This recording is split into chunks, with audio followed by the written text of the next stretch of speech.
Tom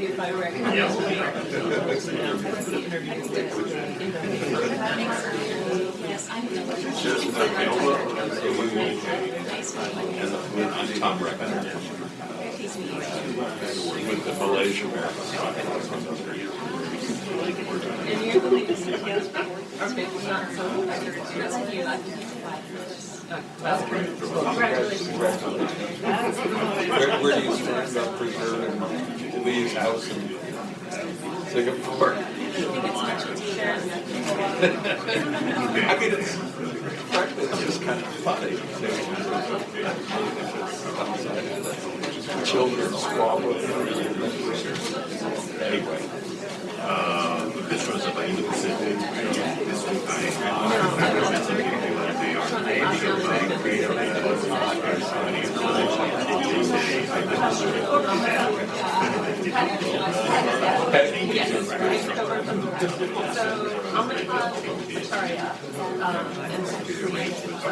what we've been studies and I remember I came on just as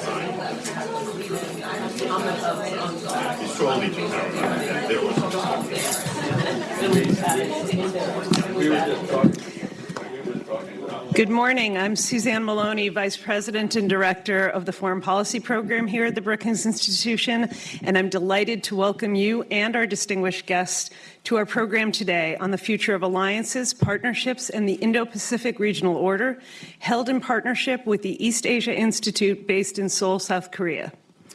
Over the past 4 years, we've seen a revitalization of U.S. alliances and partnerships across the Indo-Pacific, including those with South Korea, Japan, the Philippines, Australia, Taiwan, and India, that have expanded coordination on shared economic and security challenges. However, ongoing conflicts in the Middle East and Ukraine, along with potential flashpoints in the Taiwan Strait and the South China Sea, demonstrate the growing risks and uncertainties in the current world order. With preparations underway for a leadership transition here in the United States, today's discussion will help us explore and better understand the challenges and opportunities facing America and its allies in the Indo-Pacific region.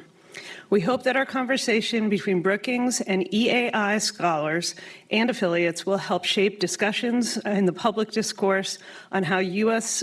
allies can collaborate in a second Trump administration to ensure regional security and prosperity. Before I turn the floor over to Dr. Sun, the president of the East Asia Institute, a reminder that we're live and on the record. If viewers would like to submit questions, please do so via email at the address events@brookings.edu or via social media, tagging the account @BrookingsFP and using the hashtag USAsia. Dr. Sun, the floor is yours.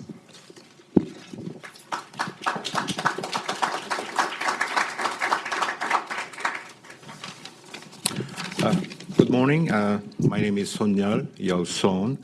On behalf of EAI and as an old friend and follower of Brookings Institution, I am honored and pleased to co-host this event.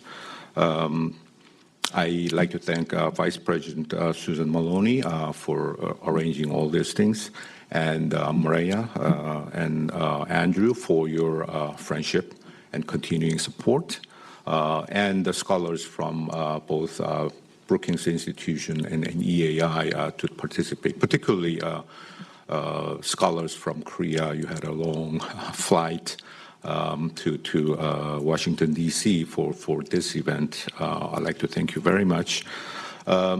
Just briefly, EAI and CAPS have collaborated for quite a long time. The first joint event goes back to 2008. That time, the theme was soft power in East Asia and the United States. That was at the time when the global financial crisis spread, and the topic was quite unique in that sense. And since then, we've done several, regular meetings. And the most recent event, joint conference, was exactly 4 years ago. That was a week after Trump lost. And we had a conference, and the theme was prospects for US-ROK cooperation in the age of US-China strategic competition. So that time, the topic was how both countries cooperate actually to deal with China challenge. And this time, 4 years later, 2 weeks after Trump win, our theme is the future of alliances, partnerships, and the order in the Indo-Pacific.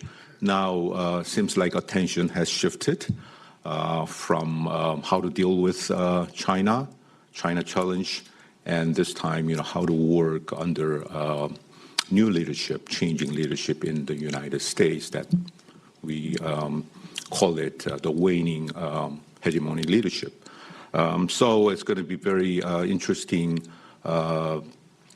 conference, and also from EAI, we have seen the series of this conference as one that through the prism of U.S.-Korea relationship to an effort to search for South Korea's identity as a rising middle power.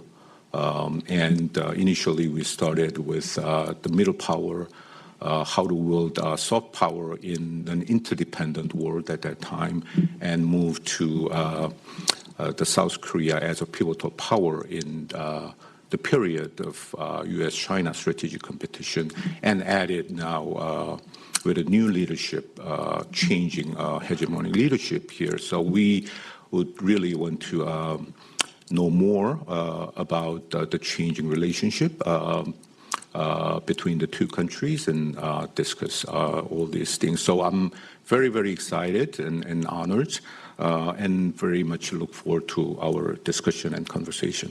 Thank you very much.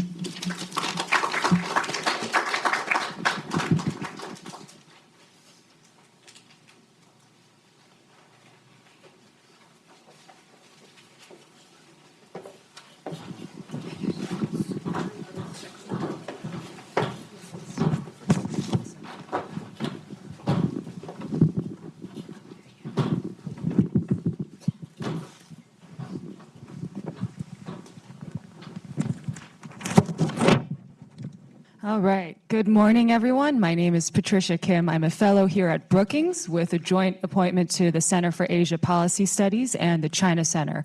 Welcome to our first panel of the day. We'll be looking at continuity and change in the Indo-Pacific in light of the U.S. presidential elections and developments in the region. I'm going to just briefly introduce my panelists and keep it very short so that we can jump right into the substance. So starting from my left, we have Dr. Jae-Sung Chun, who is the chair of EAI's National Security Research Center and a professor of political science and international relations at Seoul National University. Dr. Chun previously served as a policy advisor to South Korea's Ministry of Foreign Affairs, as well as at the Ministry of Unification. Next, we have Ryan Haas, who is the director of the John L. Thornton China Center here at Brookings. Ryan is also the co-chair in Taiwan Studies at Brookings and a senior fellow in the Center for Asia Policy Studies. From 2013 to 2017, Ryan served at the White House as the director for China, Taiwan, Mongolia on the National Security Council. Next, we have Dr. Koo-yeon Chung, who is an associate professor of political science at the Kangwon National University, where she focuses on U.S. foreign policy as well as security issues in the Indo-Pacific. She previously served as a member of the Policy Advisory Committee of the South Korean Ministry of Unification, Ministry of Foreign Affairs, Defense, and other organizations inside South Korea.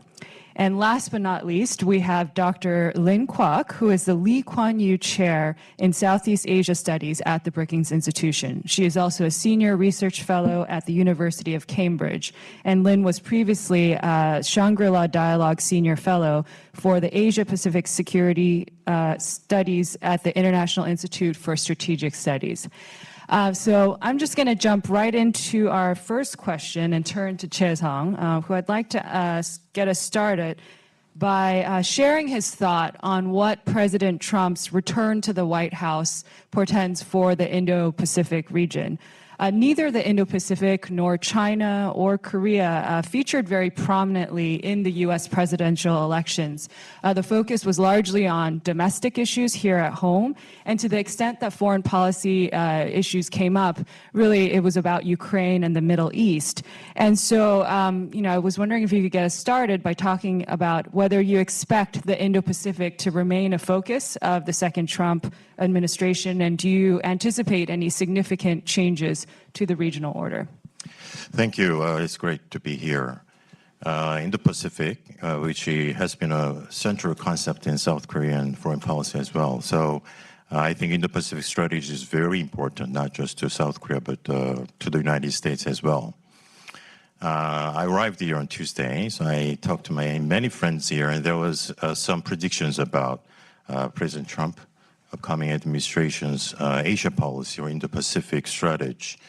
What we achieved during the last 4 years of the Biden administration was that we institutionalized some various aspects of Indo-Pacific strategy, basically 3 key pillars: security, economy, and development.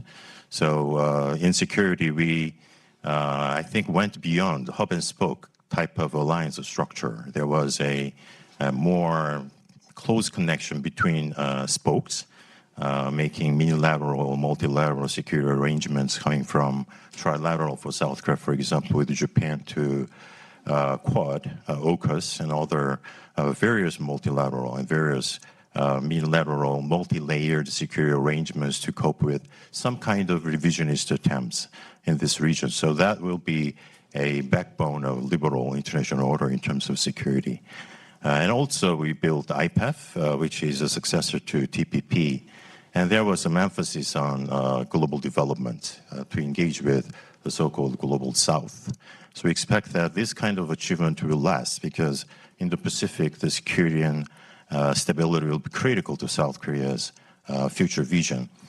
But what I heard in this week is that maybe IPEF will face the same fate as TPP on the day one. Probably it will be undermined or sidelined. And we don't know how the next President Trump will deal with China and other alliance partners, because there is too much emphasis on bilateral and transactional approach in dealing with both China and the alliance. So probably he will start with putting pressure on China in terms of tariff and economic matters. So there will be bipolar kind of competition. And also in dealing with security arrangements, he will put less emphasis on multilateral, unilateral arrangements like trilateral, South Korea and Japan, and dealing with the alliance partners on a bilateral basis to have to maximize its U.S. interests. So that's a big concern and worry, because China has its own vision and plan to run this region with many initiatives. We know the security initiative, development and civilization initiatives. The content are still very abstract, but they have their own vision. And U.S.-China competition is not just about competition between two powers, bipolar confrontation. That's too narrow concept to South Koreans. It's by order competition. China has their own ideas about orders, how to build a Indo-Pacific region according to their own designs, traditional ideas, all those things. So if U.S. retrenches from the Indo-Pacific, then the vacuum will be, occupied by Chinese vision and the global South states, like the swing states. They vote to American type of liberal order or Chinese order, then there will be less engagement with global South. But the real question is, will this trend will continue over the next 4 years or even after that? So there are many interpretations about the election this month, and I see a big tide towards some kind of isolationist sentiment in U.S. public, which is reflected in the leadership. And I understand if you look back at the history a little bit academically, there was up and downs of U.S. leadership after big economic hardships, too much entanglement with global affairs. There is some period of disentanglement, of retrenchment, like we saw in Nixon era, for example. But they returned as a global leader with new ideas. So there are stages of evolving liberal international order. So we expect that after this period of readjustment, of American retrenchment relatively, there will be another comeback of U.S. leadership to build again the liberal international order. But this time is different because the leadership, the Trump administration emphasizes on more isolationist trend. So if that continues, should we expect after 4 years, or even during the Trump administration, that the U.S. will resume international leadership again to revive the liberal international order in the Pacific? Thank you, Chesung. Kuyon, I want to turn to you. In light of these shifting dynamics that were just described, how is the Northeast Asian region reacting to and preparing for a second Trump administration? What are the risks and opportunities that countries see in this sub-region, and how might things be different from perhaps the first Trump administration? Thank you for the question. Actually, it is kind of believed that Northeast Asia is a region where the United States has a huge stakes, not only in the security domain, but also economic domain as well. And in spite of the kind of discussion that Professor Chun just mentions, the Indo-Pacific region might be kind of, U.S. commitment to that Indo-Pacific region might be reduced. But Northeast Asia is the region where the United States has a highly competition with China, actually. And there is a number of U.S. allies who are actually who has the capability to countering China. So I think Northeast Asia still remains the kind of priority for the U.S. kind of foreign policy priority, even though Trump administrations or Trump himself has a kind of orientation of retrenchment or isolationist kind of attitude. But all the risk and opportunity is coming out from the kind of contradictory foreign policy kind of elements that Trump actually suggested during the campaign trail, I think. He mentions about countering China, which is a priority of the United States. And at the same time, he mentions about this crisis escalation, which we can see from these Ukraine cases. And at the same time, all the kind of Trump camp's kind of figures emphasize this kind of mismatch between military strategy and the budget, which kind of all these factors into what is the end state of this United States foreign policy? What is the actual goal? Is it primacy or just balance of power? So actually that creates uncertainty and also leading up to opportunity and risk that Northeast Asian countries are kind of confronting these days. And in Northeast Asia, as I mentioned, there are kind of 3 different types of actors. We have partners and competitors and enemies, which is North Korea as well. So each group of countries have different kind of responses. They are still kind of facing uncertainty, but at the same time, they are showing some kind of converging kind of behaviors at this moment as we are leading up to this inaugurations in January. Allies, I think this is pretty interesting. Allies are more concerned about the return of Trump than the enemies or kind of competitors. We are worrying about what Trump actually said during the campaign trail is a burden sharing and withdrawal of kind of reduce kind of commitment in the regions. I keep talking about this. Withdrawing kind of military forces out of Korean Peninsula or Japanese or other kind of territories. And also he didn't really mention about commitment to defend Taiwan as well. So that kind of attitude of retrenchment or restraint at the same time create a very huge risk in kind of designing foreign policy for allies and how we're going to kind of coordinate further actions in terms of contingency in the regions. And economic way, Professor Chun just mentions, we have developed during the Biden administrations a whole lot of economic architecture, IPF and supply chain, and South Korea also invested huge in the United States to build the factories and provide jobs. But all the things will be kind of redone. And I'm not sure what kind of policy will be made by Trump administration. Is kind of changing every day, but that kind of uncertainty kind of provide all the kind of economic actors in the East Asia feel risk. What kind of things we can actually expect or predict remain unsure, I think. And another point, which is pretty new, is the deregulation, actually. When it comes to kind of emerging technologies like AI, kind of advent of Elon Musk in the political stage provide another kind of uncertainty. When it comes to Biden administration, he put a lot of effort in building a AI governance or emerging technology governance to make a use of safe way. But now he is more talking about the regulations and expanding market as well. That area could be an area of competition in the future as well. So, and when it comes to enemy, North Korea is more aligned with Russia. We will talk about this later, but that provides a whole different strategic environment in Northeast Asia as well, which will be a challenge for the United States to deal with Russia, China, and North Korea itself as well. We're going to talk more about that later, but all the different this changing strategy environment is kind of differences when you compare that from the first administration.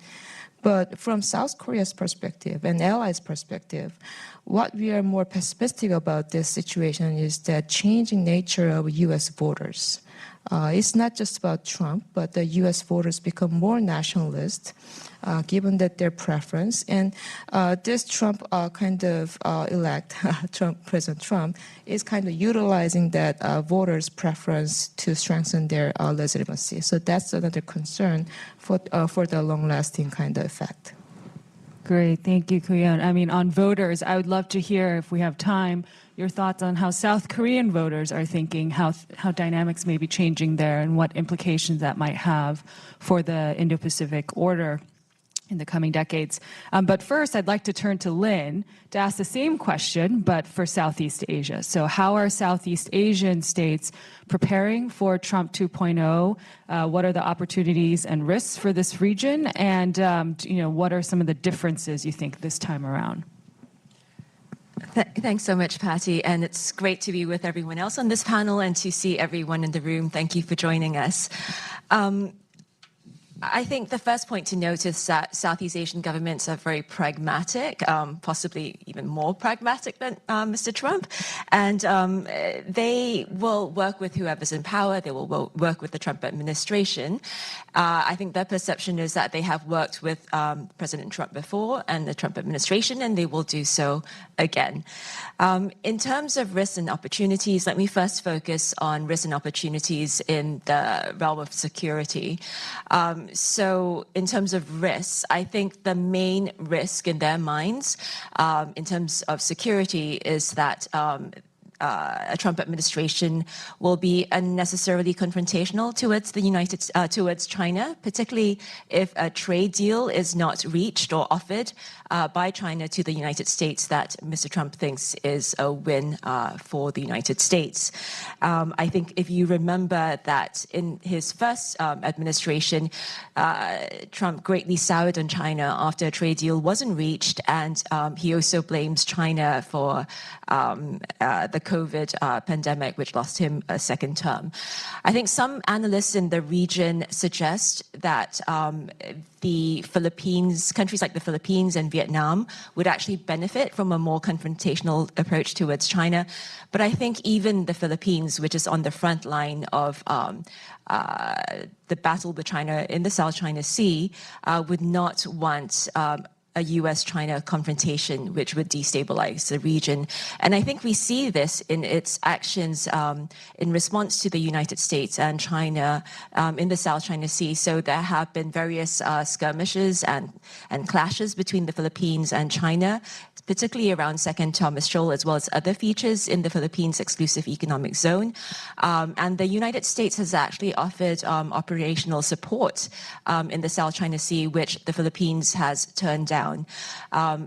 Another thing that came to light earlier this week is that we hosted the Indo-Pacific commander at Brookings, and he clarified that of the 4 additional enhanced defense cooperation agreement sites that were offered to the United States last year in a sign of, stronger relations between the U.S., security relations between the United States and the Philippines. Of those 4, I mean, these 4 are currently still being used for humanitarian operations rather than military operations. So I think the Philippines has been quite careful in its approach towards the United States and China. In terms of opportunities, that's a little bit harder to glean, but if we want to look at the silver lining behind every cloud, one might say that although Mr. Trump is often accused of being disdainful towards alliances and partnerships, I would say that's probably not true. And I think it's very likely, in fact, that we will see a more hawkish second Trump administration seek to bolster alliances and partnerships which it deems important to counter China. So, of course, the question then becomes which alliances and partnerships in the region can benefit from this. And I think the onus must at least partly lie with countries in the region to demonstrate that they are important to U.S. national security interests. So that's an opportunity for them to demonstrate that they are important and that they are pooling their weight in any alliance or partnership with the United States. And I would say that in any event, many in the region have already begun preparing for a United States that might be more transactional and might, in some respects, turn inwards. And I think, we've seen countries in Southeast Asia actually seek to bolster both their strategic as well as the economic ties with countries from outside the region as well as with China. So I think if we look at countries that come out or regions that come out top in the list of regions or countries that Southeast Asia is seeking to bolster ties with, that's number 1, the EU. And by the EU, the survey that conducted that asked respondents in the region about who they would most like to partner with, apart from the US or China, it would be the EU coming out on top, European countries, as well as the EU as an institution, as well as Japan. So those 2 partners come out on top, and South Korea has improved in terms of standing, but still only about 6% have selected South Korea. And I would say that ultimately the differences between a second Trump administration and the Biden administration before that, at least in the security realm, are probably less significant than some hand-wringing might suggest. It was under the first Trump administration that the United States began to focus on countering China, as well as framing the region as the Indo-Pacific, and bringing in India more as a major security partner. It was also under the first Trump administration that we saw the United States resurrect the quadrilateral security dialogue. And under the first Trump administration, we also saw the United States clarify the U.S.-Philippines Mutual Defense Treaty, wherein the United States confirmed that the Mutual Defense Treaty covered the South China Sea as well, and would also extend to cover Philippines Coast Guard. And finally, I would say that while Mr. Trump has often been accused of riding roughshod over international law, and it's certainly a valid criticism in some respects, it was under the first Trump administration that we saw the United States actually confirm that it accepted the merits of the tribunal award in the Philippines case against China. Under the Obama administration, it had merely called on both parties to adhere with the award rather than confirming the merits. So let me close by just saying that although the Trump administration might well stay, a second Trump administration might well stay the course in the security realm, I think some of its threatened actions in the economic realm might well impact the willingness and ability of countries in the region to work more closely with the United States in the security realm as well. But I'd be happy to touch on some of the risks and opportunities in the economic domain later. Thank you. Great. Thank you, Lynn. And we're going to finally turn to Ryan to ask him about how China is reacting to and preparing for a second Trump administration. I'm sure it sees plenty of risks in Trump's return, but does it see any opportunities? And what sort of areas of continuity as well as change do you expect in U.S. policy towards China in the next 4 years? Well, good morning, everyone. That's a big question. I'll try to tackle it. But before I do, let me just thank my friends from the East Asia Institute for coming across the Pacific Ocean to enrich our conversations in Washington. It's really, really valuable to hear your perspectives. And on that, I want to try to address a concern that I heard from our friends about retrenchment, isolationism, retreat, which are words that seem to come up. And it's true that President Trump has a unique set of views related to Asia, related to alliances. But President Trump is not Kim Jong-un. He does not decide by fiat what the United States is or where the United States is going.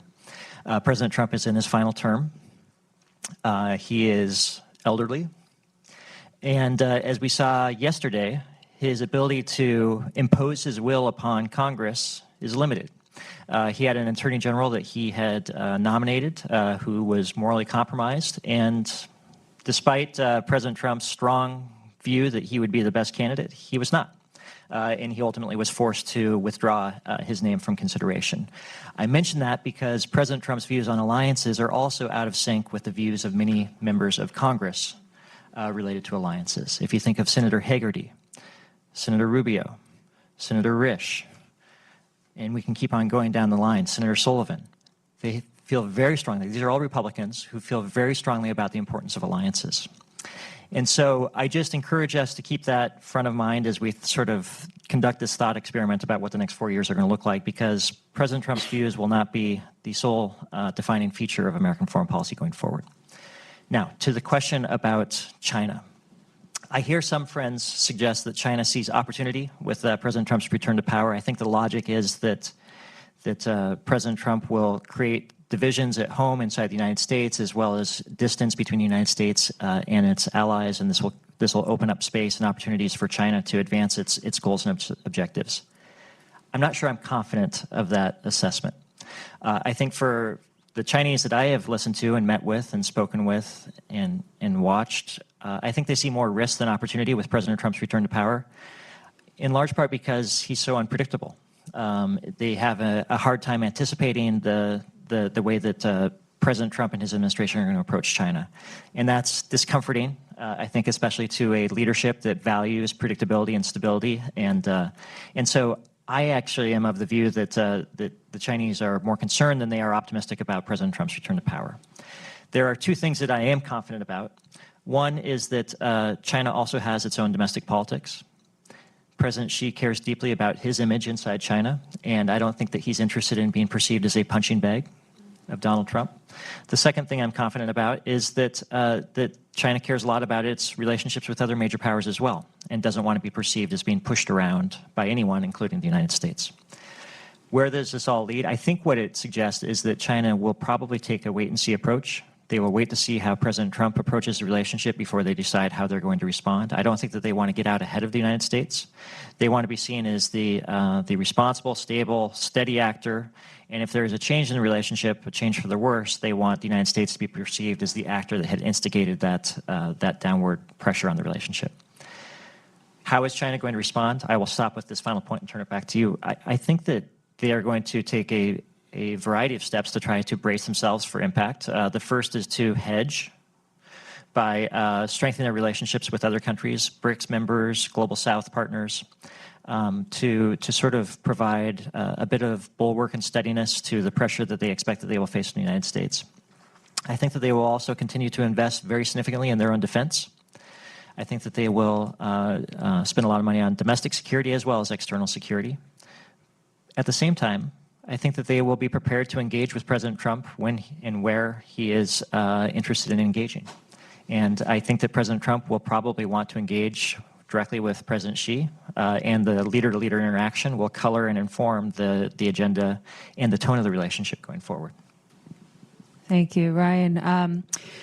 Turning to Kuyan again. A challenge that the incoming Trump administration will face immediately is the tightening alignment between Russia and North Korea. There's been recent news that that North Korean troops have died on the Ukrainian battlefield, and there's been a lot of speculation about the types of military and technological cooperation that may be happening between Russia and North Korea. And so I'd like to ask you, how is the region and ROK in particular interpreting and reacting to these developments, and to what extent is this renewed North Korea-Russia alignment shifting longer-term dynamics in the region? Yeah, I think that's very important questions, and I believe all depends on the kind of durability of two countries' relationship, whether it will end after the end of the Ukraine war or it continue even after the Ukraine war. But all the kind of indicators shows that they are kind of more than just kind of wartime alliances. I think they are exchanging technology as well as food and oils, which actually violates a number of UN sanction system, and also by sending, actually for South Korea's perspective, there are two red lines when it comes to two countries' relationship. First one is the kind of mutual defense treaty, which already they signed, and the sending military forces to Ukraine, which already they did. So it constitutes kind of change the entire kind of calculations about South Korea's policy to North Korea, as well as Russia as well. As a kind of IP4 members, we are already supporting kind of humanitarian assistance to Ukraine, but kind of we are raising kind of our leverage against Russia by kind of showing our willingness to kind of increase our support to Ukraine. But at the same time, the entire picture shows that by having North Korea in the calculus, the Ukraine war is protracted, more casualties, and actually European partners become the casualty because of North Korea. And also, actually, I mentioned earlier, UN sanction system is kind of weakening because of Russia's support for North Korea. So that's kind of initial kind of concern for South Korea, but at the same time, it's concern for the United States and Japan as well, because we are kind of working on this UN sanction system after the UN Security Council kind of suspended this panel of expert committee earlier. So this geopolitical kind of transformations provides not only South Korea, but also United States provide a hard time. For South Korea, another concern is that North Korea declared these two-state kind of claims, defining South Korea and North Korea as a kind of hostile kind of countries. We are kind of divided, and we are not kind of pursuing unification in the future. But South Korea has a moral duty to pursue, and we are really willing to pursue, accomplish unification in a peaceful manner. So these competing kind of strategic goals create another concern, and I believe that actually kind of this unification agenda might be a kind of challenge in the future if Trump willing to initiate a dialogue with North Korea as well, because North Korea obviously does not really want to talk about unification anymore, especially with South Korea. But South Korea is that's a priority when it comes to North Korea policy. And if United States is really willing to dialogue with North Korea for denuclearization, I think they will have to provide or kind of raise a stake beyond the first kind of symmetry in the Hanoi and the first transformation. And that is not kind of possible, I think, given that the current situations and even the Trump administration, even Kim Jong-un cannot satisfy with the kind of previous kind of stakes and kind of negotiation deals that they used to adopt in the first kind of round of symmetry. So if that's the case, all these kinds of political kind of transformations, not only for the kind of Ukraine war, but also kind of Korean Peninsula-wise, this transformation is kind of challenging for every country in the region. Right, I want to turn to Chae-sung to dig a little bit deeper on the prospects for another Trump-Kim summit or interaction, as we all know, a distinguishing feature of President Trump is that he's not an ideologue. He has no qualms reaching out to dictators. In fact, he's boasted of his friendship with Kim Jong-un, with Putin and Xi. And so I think this opens up some unique opportunities as well as risks. So how is Seoul assessing this potential in the next 4 years? And so if you could just share your thoughts on that, that would be great. Yes, it's a big question why President Trump prefers a top-down summit meeting rather than a different type of approach. Well, there might be some personal psychological explanation, but from a theoretical perspective of negotiation, if you are dealing with dictators or authoritarian leaders, the counterpart has a lot of leeway to negotiate with the counterpart. So they have a relatively broader win set, the possible zone of agreement. So if President Trump has a negotiation with dictators or authoritarian leaders, there could be some relatively swift process of implementing the result of the negotiation. So the result will be direct and in the short term. So President Trump can make a lot of that deal. So in dealing with North Korea as well, President Trump might have a quicker negotiation with dictators like Kim Jong-un. But the real issue is the diplomacy coming back from this perspective? If President Trump make a deal to the exclusion of other parties, such as third-party stakeholders like South Korea, in dealing with Kim Jong-un in North Korean nuclear matters, then there will be a serious blowback, as we saw in 2019 Hanoi failure. So, and North Korea also knows that. So after the Hanoi failure, North Korean leaders say, we have dealt with President Trump quite effectively. However, now we realize that we have to deal with the United States as a whole, so that there might be sustainable agreement for the guaranteeing North Korea's survival and better relations with the United States. So even though there might be short-term direct results from a top-down level of negotiation, if we want to sustain and have a long-term effect, there should be a more bottom-up and wide, comprehensive deal to deal with many issues. So when we talk about complete denuclearization of North Korea, maybe we can deal with freezing of North Korean nuclear materials and missile development. However, what North Korea wants foremost is the guarantee of their survival. Kim Jong-un is born in 1984, so he's very young. And he thinks that he might rule the North Korea maybe for the next 3 or 4 more decades. So they need economic support, which is impossible under this international sanction system. So they want to have a long-term beneficial relations with South Korea and United States, maybe. However, right now, Kim Jong-un defines this situation as the new Cold War. So he might think that he can survive without having any negotiation with U.S. and South Korea, just by having a closely interdependent relations with Russia and China, which Guyan just told.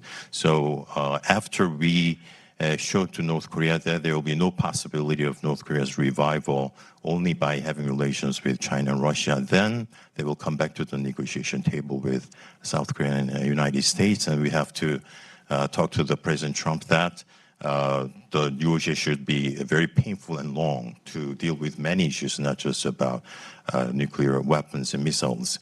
So we have to prepare for the whole peace structure of the Korean Peninsula. Well, turning to another hotspot or potential hotspot in the region, Taiwan. Ryan, as we all know, President Trump also has some unconventional views when it comes to Taiwan compared to, let's say, the Republican establishment or even those in his orbit. And President Trump has talked about Taiwan as an economic competitor. He's demanded that they pay more for U.S. quote-unquote protection. So what can we expect from a second Trump administration in terms of its policy towards Taiwan? And what impacts might this have on broader sort of regional views of the United States, broader regional security arrangements? Well, when President Trump talks about Taiwan, he doesn't talk about Taiwan publicly very often, but when he does, he always focuses on 3 things. The first is that Taiwan's really far away from the United States, 9,000 miles away from the United States, 90 miles away from China. What are we doing? The second thing he focuses on is that Taiwan, as Patty says, doesn't pay enough for its defense. He treats Taiwan like an insurance company would treat a holder that isn't paying enough for its insurance claim. The third thing that he focuses on is that Taiwan has ripped the United States off of, taken away its semiconductor industry, and that's not fair. So this is a pretty good insight, given the repetition with which he focuses on these points. It's a pretty good insight into how he thinks about Taiwan as an issue. But this is also how he thought about Taiwan as an issue the first time he was president. And during that time, the U.S.-Taiwan relationship grew. It did not retreat. And so what that should tell us something. What it tells us, I think, is that if he is not focused on Taiwan, he is surrounded by advisors who care deeply about Taiwan and who will take certain personal risk and professional risk to try to advance the U.S.-Taiwan relationship. And so long as Taiwan stays below the presidential sight line, so if it's not on Fox News in the morning, it's not on the front page of the Wall Street Journal, there is a lot of space for people who work for President Trump to advance the U.S.-Taiwan relationship. And if we look at the people who he has appointed thus far, Senator Rubio and Congressman Waltz, they are very passionate in their support and defense of Taiwan.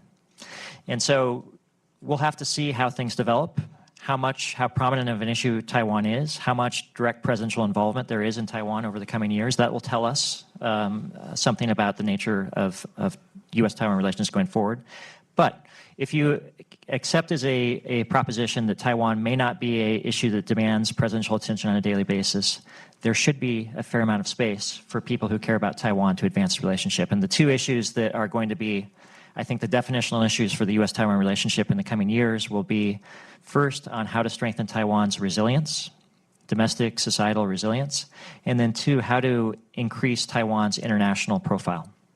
These two things, I think, will be sort of the central elements of the U.S.-Taiwan relationship, and I think that there should be a fair amount of space to push those two initiatives forward.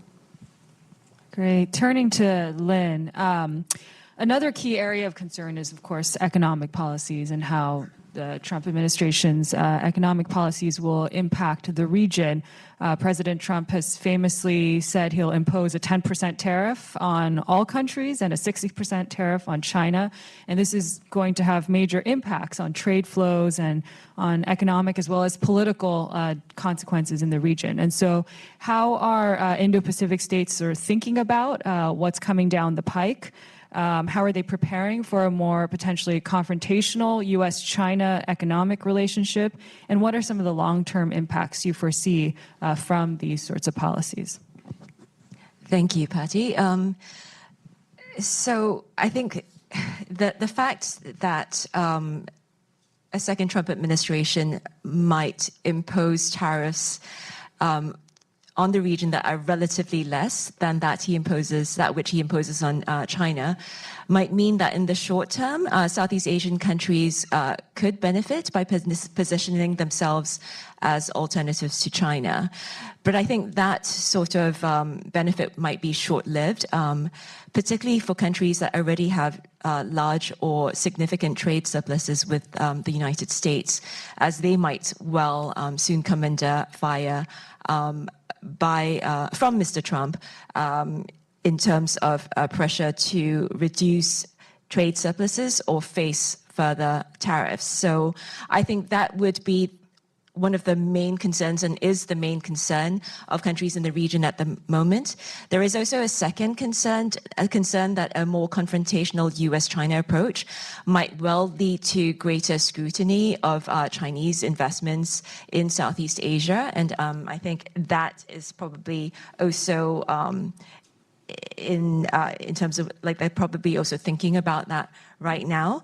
And, you know, what would they do if they came under pressure to limit Chinese investments in various strategic sectors, say manufacturing or digital infrastructure? And of course, we could see what is deemed strategic sectors increase as time goes on as well. And I think the third concern that countries in the region are facing in the economic domain is that if a second Trump administration goes ahead to pull out of IPEF, which is already a watered-down version of the TPP, or now the CPTPP, what would that mean for the region?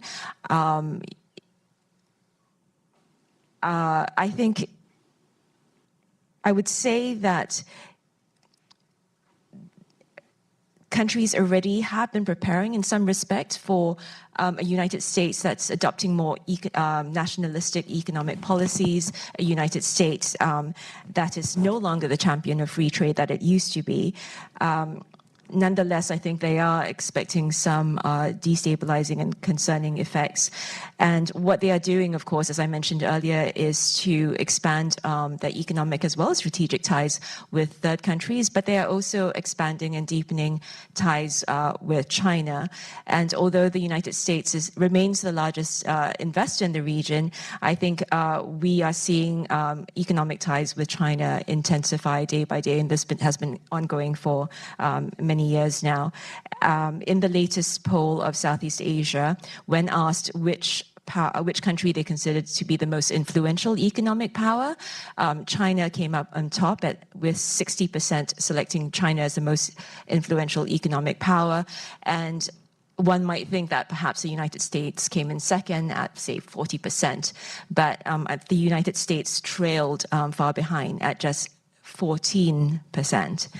And I think this could hurt the United States' drive for greater strategic influence in the region. And this is particularly so given that for the region, economics is security. And as I mentioned earlier, I think countries might be less willing or able to work with the United States in the strategic realm if the United States starts imposing some of these economic policies and distances itself more and more from the region in terms of economic engagement. So I would say that, in short, Trump's threatened economic policies should worry not just the region, but as well, but the United States as well, given its potential impact on U.S. strategic influence in the region. Okay, thank you, Lynn.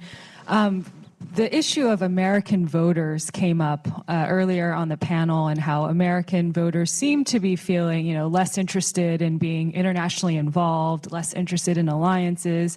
I don't know if we have survey data to back that up, but that seems to be sort of the sentiment. And I was curious, since we have our colleagues here from Korea, if you could share with us sort of how South Korean voters are thinking and feeling these days. How are they thinking about the U.S.-ROC alliance? There was a lot of turbulence during the first Trump administration and the alliance. It survived, and if anything, it became stronger because of the many initiatives during the Biden administration. And from what I understand, public support is pretty high for the U.S.-ROC alliance. And so if you could just sort of share how voters might be thinking, how that might impact the alliance going forward, that would be great. Either of you. Or both? Okay, certainly there is a very strong support for the USR Alliance, as you can imagine, under the Biden administration, even though there was a economic relations, which might be conflictual to some extent, but there was a general recognition that South Korea is protected by United States under the extended nuclear deterrence.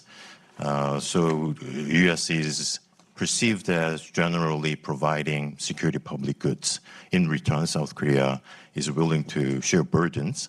And the past 30 years of American unipolarity puts too much burden on Americans' shoulders. So there is some understanding we should do to reduce the burden in terms of security. However, there is also understanding to make some adjustment in burden sharing. We can do that.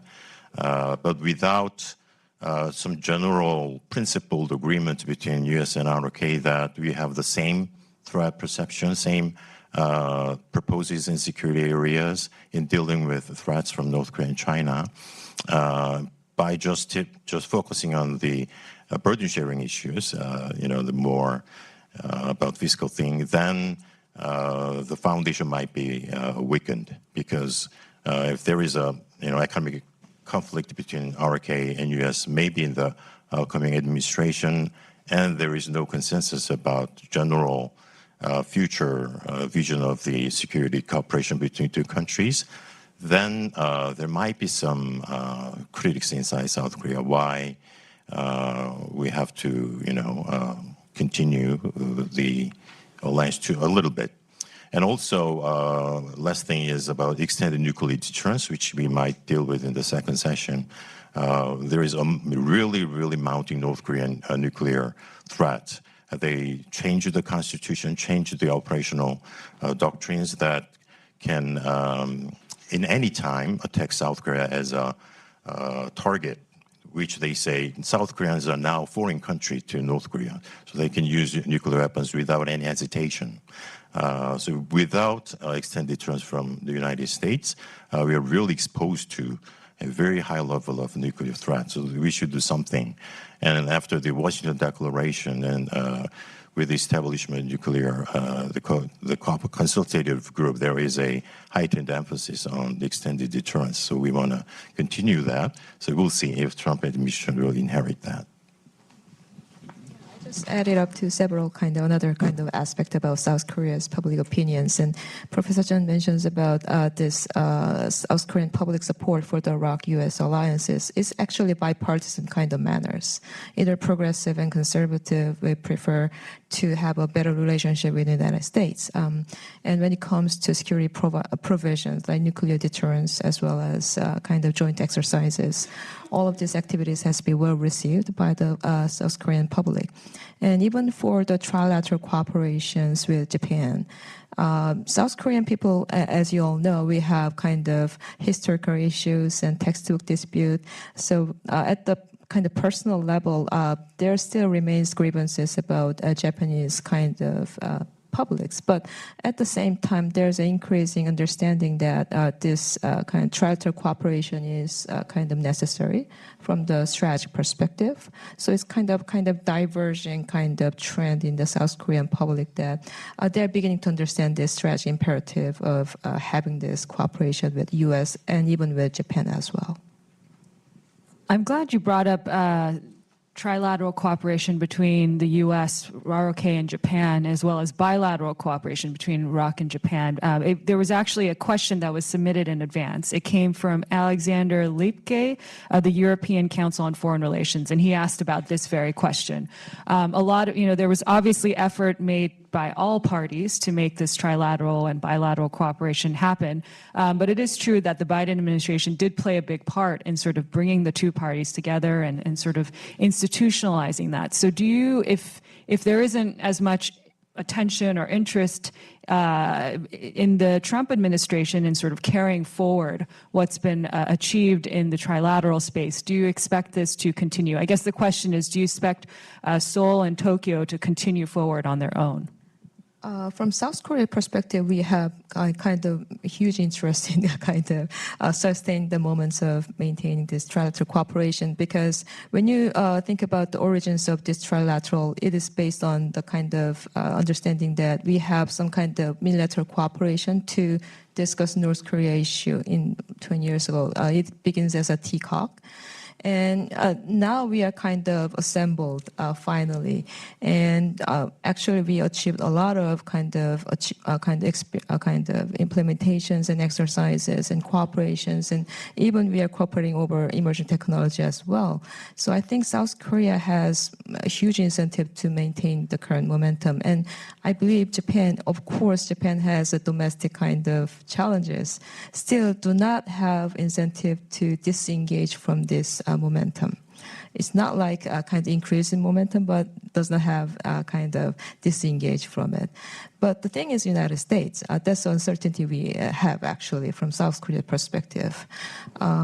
If we look at this as a kind of platform to maintain deterrence in the Northeast Asia, United States has no reason to disengage from it. Because not only is kind of stabilizer for the Korean Peninsula, but it could serve as a stabilizer for Northeast Asia. But I'm not sure. Trump might prefer transactional or more emphasis, more burden sharing over stability. So we will see how it works. So I'm going to be irresponsibly speculative for a second and suggest that I think that President Trump is unlikely to want to put himself in the role in the middle of Seoul and Tokyo. In the first term, he also didn't really feel comfortable being a matchmaker or marriage counselor, as he referred to it. So that's probably where he will end up. But that doesn't mean that his entire administration needs to end up in the same place. And so much as the Quad sort of developed at the level below the president before the Biden administration, I hope that the U.S., Japan, South Korea trilateral relationship can continue to flourish below the presidential level for the coming 4 years as well. Because if you think about it, it wasn't until the Obama administration that there really was this trilateral mechanism that sort of came into being. It went into abeyance for 4 years of the Trump administration, and then during the Biden administration, it has really developed, grown, and flourished. And so the trajectory is positive. We just need to keep it alive for the coming period. Great. All right. Well, we're going to open up now for audience Q&A. If you have a question, please raise your hand and a microphone will come to you. If you could just briefly introduce who you are, where you're from, and then ask your question, that would be great. Oh, we have a shy crowd. Well, as you guys are thinking about questions, I'm going to take one more from the pre-submitted questions that came through email. And this one comes from Carol Silver of Rockville, Maryland. And she asked, I think this would be a good question for Ryan, but others feel free to jump in. Do you think China will take advantage of the Trump presidency to try to take over Taiwan? It's another big question. I wish I knew. I don't know, but I don't think so. I think that there are, it's very clear what China would like to do. China would like to unify Taiwan with the mainland. That is not in dispute. But there is not any deadline. There is not any preset date at which a invasion will occur. Some people have said 2027, some people have said 2024, some people have said 2025. I don't believe any of that. I don't think that any leader in the world has an invasion date circled on a calendar in his office. I think it'll be guided by the situation, by circumstances. And if it looks like Taiwan is at risk of permanently separating forever, then I think that Beijing would be willing to take extraordinary risks to try to prevent that outcome. If it looks like it could achieve its goals at low cost and risk to itself, then Beijing may try to seize that opportunity as well. But I don't think that we're close to either of those poles right now. I think we're very much in the middle, and I expect that we will be for the coming period as well. Yes, right here.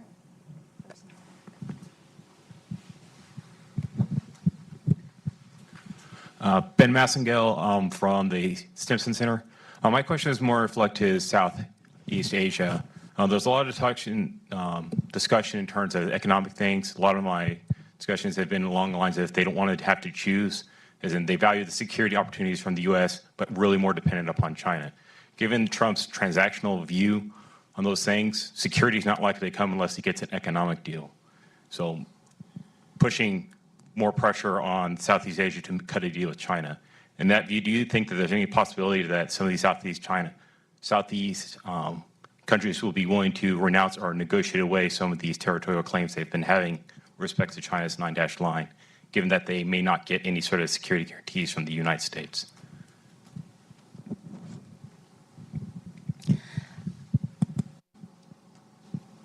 The only country that has a security guarantee, as you refer to it, from the United States in Southeast Asia is the Philippines, given the U.S.-Philippines Mutual Defense Treaty. I do not see any signs that the Philippines, even if it had a need for greater economic engagement with China, that it will cede away its sovereign rights in its exclusive economic zone. I think that is likely to be a non-negotiable. The concern recently has been with respect to Indonesia. The Chinese and the Indonesian presidents recently met and issued a joint statement. And in that joint statement, we saw Indonesia talk about joint cooperation with China in areas of overlapping claims in countries exclusive economic zones. I think Indonesia subsequently came out to walk that back. So I don't see that happening either. And in fact, when I first read the statement, I actually thought it was quite a clever approach to the statement, because it sought to emphasize agreements between China and Indonesia, and insofar as Indonesia wanted better relations with China, that worked. And if there are no overlapping claims within Indonesia and China, then there is no joint development to talk about. So I actually had a rather different take from some other reads in terms of the joint statement, right? So you can only cooperate if there's overlapping claims. If there's none, then there's nothing to cooperate on. But nonetheless, we have a lovely statement that shows that we agree. There is always the concern that countries would be more willing to cede sovereign rights in the South China Sea if they had intensifying economic ties with China, but I think they would stop short of ceding these sovereign rights. Thank you. Right here in the front.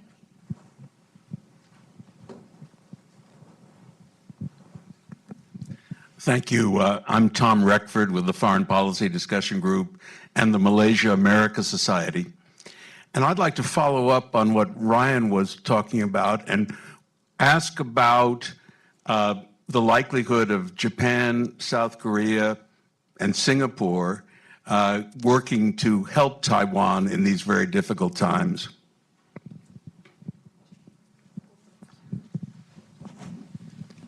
Well, that's very broad question, but very important, I think. So there is a lot of conversations going on between South Korean government and the U.S. government in terms of Taiwan contingency, how South Korea can contribute. So there are several concerns for South Korea, maritime security issues, if there is a contingency based on a revisionist intention from China using military power, our sea lane of communication will be seriously damaged. Second, that will be an example of changing the status quo. That will affect North Korea. So the only country that China has a relations of alliance with North Korea, because China has a policy of non-alliance from 1978. But if something happens in Taiwan Strait, I think there should be pre-arrangement between China and North Korea to make some pressure on USFK or South Korea. So we have to deal with two-front confrontation at the same time. We might help United States with military power, but before that, to make a successful deterrence, we have to cooperate with United States economically and diplomatically. Also, how we end the Ukraine war will be very important. It remains as an example of deterrence failure, so we don't want to repeat that. So not just about military preparedness, we have to cooperate with United States, what South Korea can do in terms of economic policy. And there are a lot of South Koreans in Beijing, so there are many things to consider. But I can say there is active participation and dialogue going on between U.S. and South Korean government.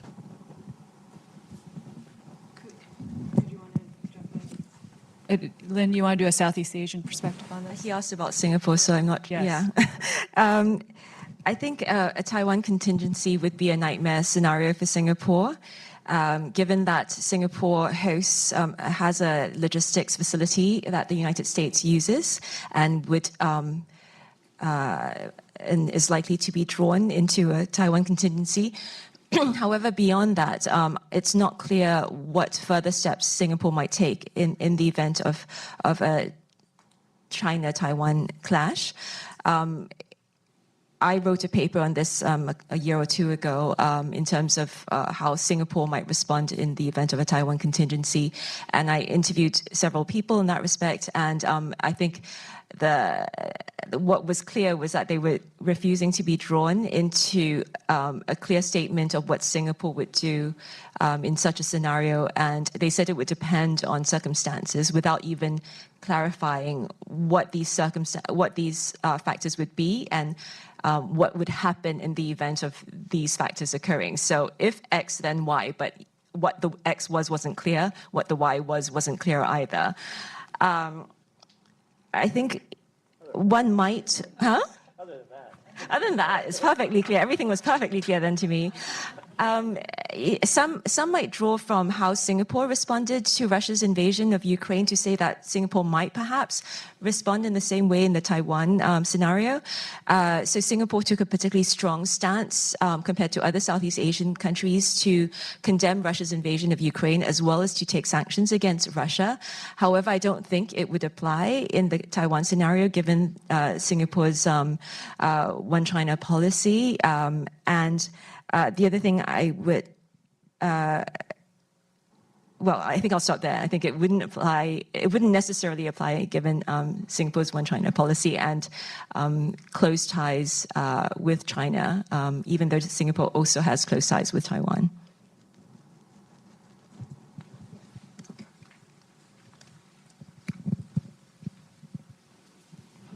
Thank you. Piper Campbell, American University's ASEAN and Indo-Pacific Studies Initiative. I have a question that's really directed towards our South Korean guests and a bit asking on South Korean and Japanese views on something that Ryan mentioned, which is that over the last 4 years of the Biden administration, there's been a very thoughtful, clear objective of sort of institutionalizing these ties, these networks, the lattice work that the administration talks about. And I think it's predictable that we won't see the same level of effort by a Trump administration, and we might even see a Trump administration. At best, it would be sort of passive neglect. At worst, it would be active efforts to sort of break up that lattice work. What steps might South Korea or Japan, which have very clear interests in seeing this institutionalization continue and even grow, what steps might South Korea or Japan take to step into a leadership role if the United States is not doing so, and even if the United States is sort of actively working against that? Yes, some of the kind of unilaterals or lattice work South Korea focus on is kind of actually several things, kind of trilateral between U.S., South Korea, and Japan. And also, it's not a kind of trilateral, but there is a NCG, a nuclear consultative group that we just created with United States to strengthen our extended deterrence from the United States. And another thing we are focusing on is, well, it's not we're aware of in the United States. We attempted to revitalize the UN Commander kind of summit as a preparation for the contingency of the Korean Peninsula. So these are the kind of trilaterals that mostly focus on how to deter North Korea in terms of contingency as well as preparing for our response to deterring North Korea in the peacetime. So in that case, South Korea has a very strong interest in sustaining it and leading it. It is not just about the United States, but Japan and other neighboring countries have interest in kind of deterring North Korea. So I think South Korea will garner a lot of effort to maintaining it. While we worry that after Trump administration, all the kind of military will falling down, but it's kind of working level kind of practice at this moment. So it is kind of automatically kind of executed and implemented without considering focus on more political decisions that are sustaining all the efforts. So I think at the working level as well as South Koreans' effort, I think the current kind of unilaterals, especially those kind of prioritized by South Korea, will be sustained. And also there's a discussions that given that United States will not have that much interest in sustaining lattice work, there's a discussion that like-minded countries will coalesce together to maintain the existing lattice work until another administration will come back in the United States. But yeah, I think that's another way. Like-minded countries like Australia, New Zealand, and Singapore, and in Japan, these countries will be kind of discussing how to maintain current lattice work. I think that's a very important question. You know, it's up to the level of threats, security threats in this region. If the United States relatively retrenched from Northeast Asia, but there is a rising threat from China and North Korea, then there is a strategic imperative that South Korea and Japan should cooperate with each other. So it also is related to the general security situation globally. So if the revisionist powers become more emboldened to do something revisionist policies, then I think South Korea and Japan there is a need to cooperate more closely. However, we have two nuclear powers, North Korea and China. So South Korea and Japan are heavily dependent upon, again, nuclear extended deterrence. If there is no guarantee from the United States, I think many things can happen. So that's a big question. And also bilateral relations between South Korea and Japan, there is always a danger of manipulating the nationalist sentiment between two countries politically. So it's a kind of polarization issue. But socially, as you know, South Korean and Japanese, the young population have a very good perceptions about each other. And EAI, President Son, has led a multi-year survey, and I think we could be very optimistic. Last year, GDP per capita between Taiwan, South Korea, and Japan, Taiwan was number one, South Korea second, and Japan third, because of the exchange rate maybe. So the former colony is more prosperous than the former empire. That's the one case. So there is no reason for sense of inferiority for South Koreans these days. So as long as politicians try to refrain from manipulating this kind of sentiment, then we can cooperate very rationally in terms of security. I just wanted to add one observation, which is perhaps a statement of the obvious, but Tom and Piper's question really sort of speaks to a discussion that many of us are having in Washington about if a vacuum is to emerge, how will it be filled in Asia? And I take a lot of comfort in what you were sharing with us, that there is a lot of thinking going on in the region about this, and that there are others that are prepared to be more proactive, more forward-leaning in filling some of that vacuum, because we all know that nature abhors vacuums. I'm not entirely prepared to concede that there will be a vacuum. I think that the United States, just by its sheer presence in the region, will remain a large force, even if the president is less engaged relative to previous presidents in the region. We will still have the Indo-Pacific in Hawaii. We will still have an incredible diplomatic presence in the region. We will still have an incredible business presence in the region and non-governmental presence in the region. So I remain bullish on America's presence in Asia, but it is comforting to hear that there is a lot of thought being put into this question. Great. Well, I think that's a wonderful, optimistic note to end on, and I just want to encourage the audience to stay for the next session, which is actually going to dig more deeply into these questions about U.S. alliances, minilateral, multilateral frameworks, and so please stick around. I believe we have a coffee break for 10 minutes, and then we'll see you back in the auditorium, and thank you so much to all of the panelists.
some key mechanisms that operate in the Indo-Pacific, including alliances, partnerships, unilateral, multilateral arrangements.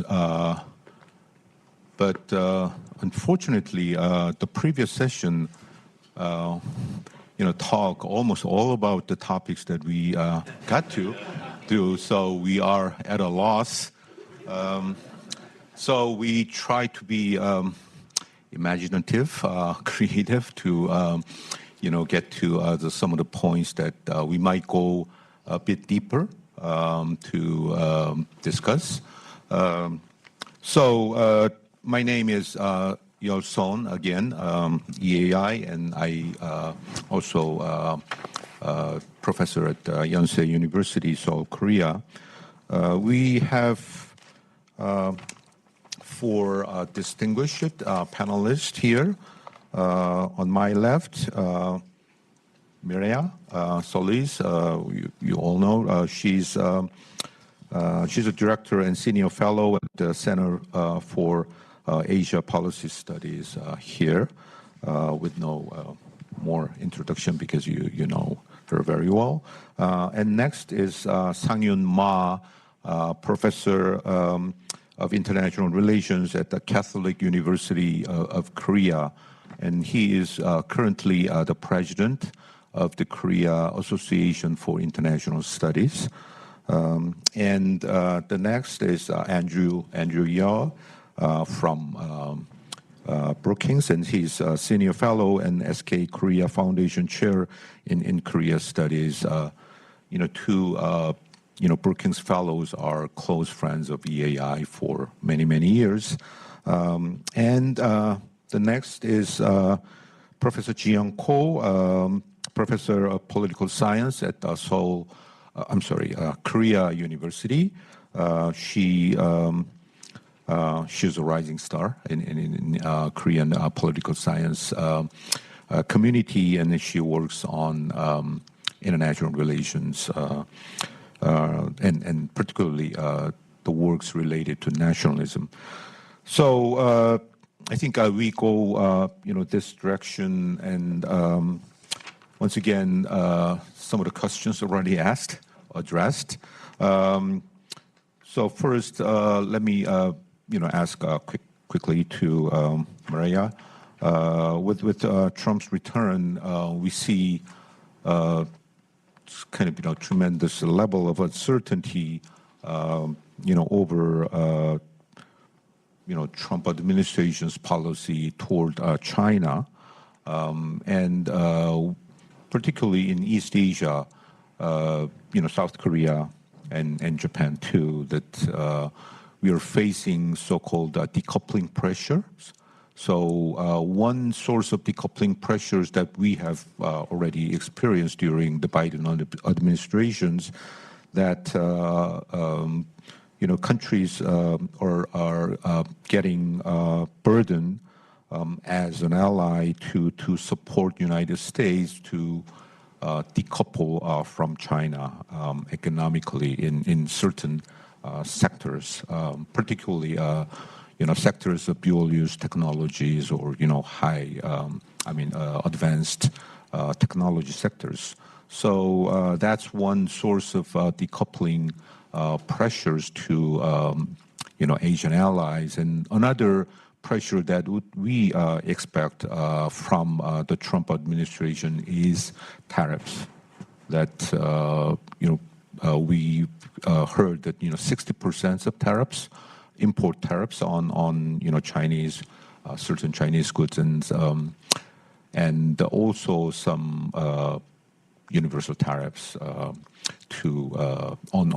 Korea and Japan as well. So how we deal with these so-called decoupling pressures. One, direct decoupling pressures from the United States. Another is a pressure from U.S. decoupling of China economically, and that will have indirect but significant impacts and consequences on the economies of Korea, Japan, and others. So how do you expect this? Thank you very much, Yul. It's wonderful to be here. We really appreciate the partnership with the East Asia Institute, so I'm happy that we're having this iteration again. Thank you all for joining us. And as you've heard, we are the second act, so I'll try to keep it punchy and deal into this very important question on what happens next when it comes to the economic agenda. And I'll take both, there are two elements to your question, Yul, and I'll take them in reverse order. I'll start with tariffs, and then I'll move on, talk about the technology competition, and they're both critical. And I would start by saying that, from the point of view of U.S. allies and partners, the return of a president who believes that the most beautiful word in the dictionary is tariffs presents its challenges. And I also want to emphasize that President-elect Trump talks about tariffs as a mechanism to obtain concessions on a broad set of issues. It's not just on the economic agenda. He can use them to apply pressure elsewhere. So we might be seeing a lot of tariff action. And we already have some sense of how he'll move forward, because we've already had, he had one term, and that was a period when the United States and China veered into a trade war, and there were punitive tariffs applied on very substantial share of the bilateral trade flows.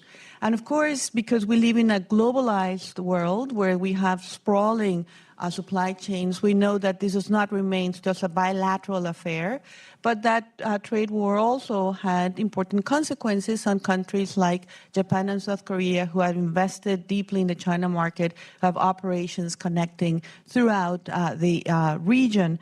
And we can expect, therefore, that this, a return of a potential trade war would have big implications. Now, interestingly, these tariffs never really went away. And the Biden administration has largely retained them. And recently, President Biden added to those tariffs by imposing higher tariff on electric vehicles and solar panels and so forth. So there's already a fair amount of tariffs built into the situation. President-elect Trump now is talking about an expanded set of goals. And as you mentioned, Yul, he has mentioned adding a 60% tariff on all imports from China, and perhaps even removing China's most favored nation trading status. These obviously would have much larger implications than anything that we've experienced so far, because the 60% tariff is indeed prohibitive, and therefore what the effects would that have on trade flows is important to be thinking about. Now, I would say that there's a lot of clarity, even though we usually don't say this about where we're thinking about where the U.S. might be going, but there's a lot of clarity in the tool of choice. And we know that tariffs are a favorite of the elected president. But I would say that there is less clarity on the very important questions of strategy and tactics. So what is the overriding goal, we would ask, about imposing a massive 60% tariff on China? There are a number of possibilities here. One is that what you want is for China to change, that this would be a way in which you would apply leverage for China to engage, oops, sorry, there goes my pen.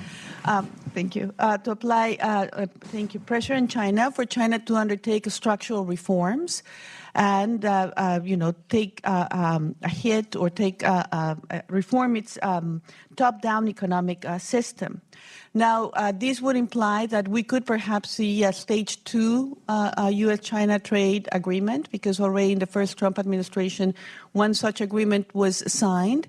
But I would say that it's not very realistic to expect that China today is really thinking about moving away from its current economic system. If anything, the direction of travel seems to be in a very different direction, with more intervention in the economy, the dual circulation philosophy, and trying to pursue technological hegemony by leaning more on its existing model. So I don't believe that China would be amenable, and I don't think that that would be a realistic goal.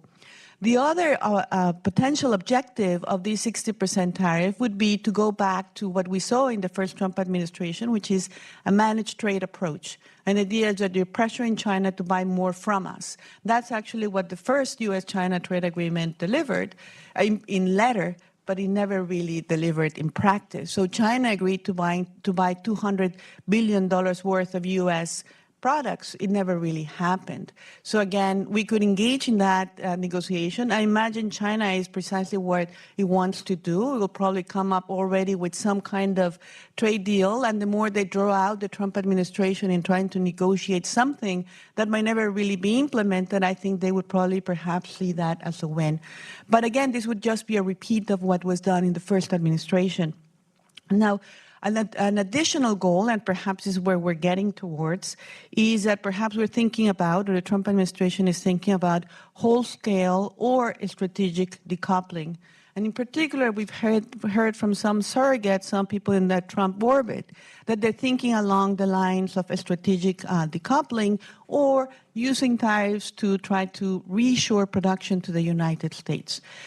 Now, whether tariffs are the right instrument to accomplish this, that's a big question. To me, that seems like a very blunt instrument. And if anything, what we saw in the first time when the Trump administration went all out with the trade war with China was very little reshoring. Actually, what we saw is rerouting. What we saw was diversification, and many companies going to Southeast Asia or closer to here, to Mexico, but not come to the United States. When you saw more investment in the United States was during the Biden administration, when incentives for that kind of production were provided. But now here we find ourselves with a bit of uncertainty as well, because the Trump administration will likely apply tariffs to try to bring reshoring back, but they're also saying that they're not sure they'll continue with the subsidies of the CHIPS Act, and it's not clear what happens to some of the tax incentives for electric vehicles and other features of the IRA. So that uncertainty also plays against the idea that you can reshore.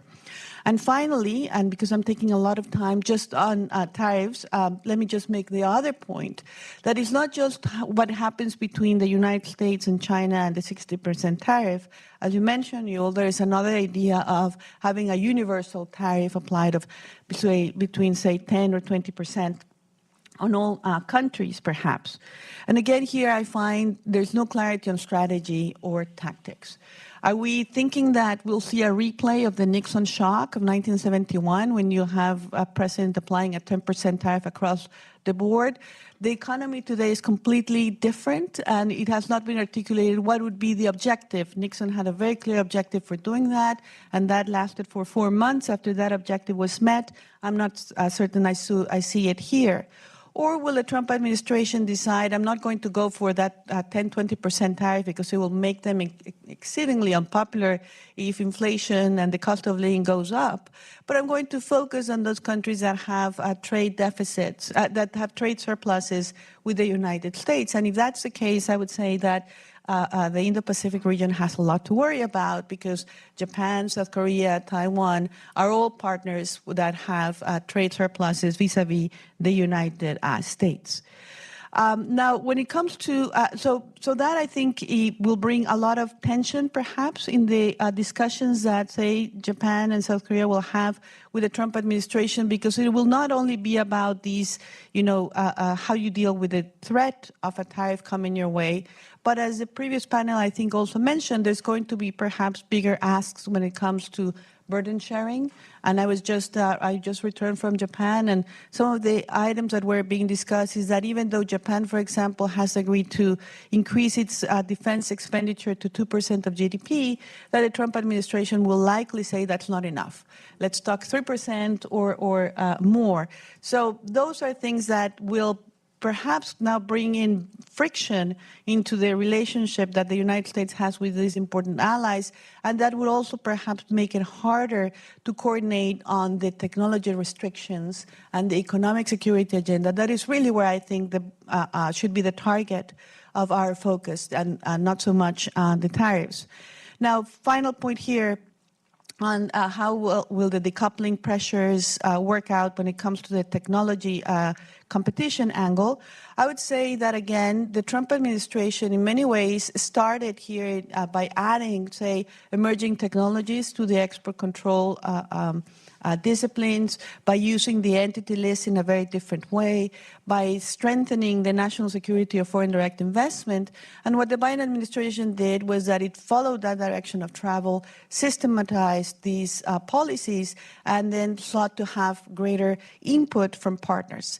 So I think that we can expect that this track will continue, but to me the areas of uncertainty are the following.